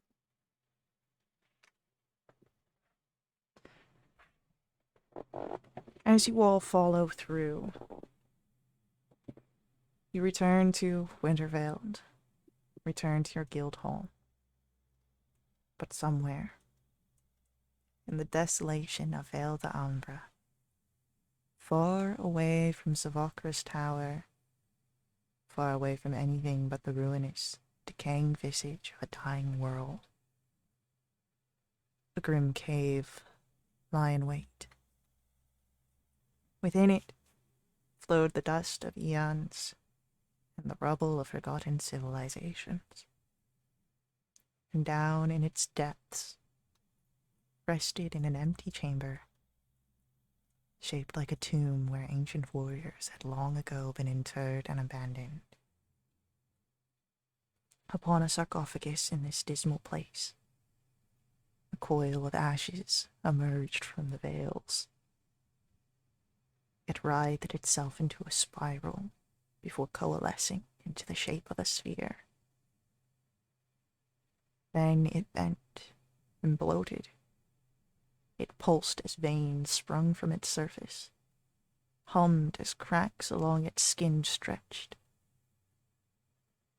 whispered cruel truth as its blackened cardiac form solidified. Then, in the darkness, it thumped. And that is where our session ends. So, thank you to our viewers for viewing. Thank you to our players for playing. I hope you guys all enjoyed this story. I will see you guys in the next stream, but until then, head over to wildwitch.com, check us out there, see all the fun things we've got going on. And as always, may the ever-burning light forever guide your steps. Laters.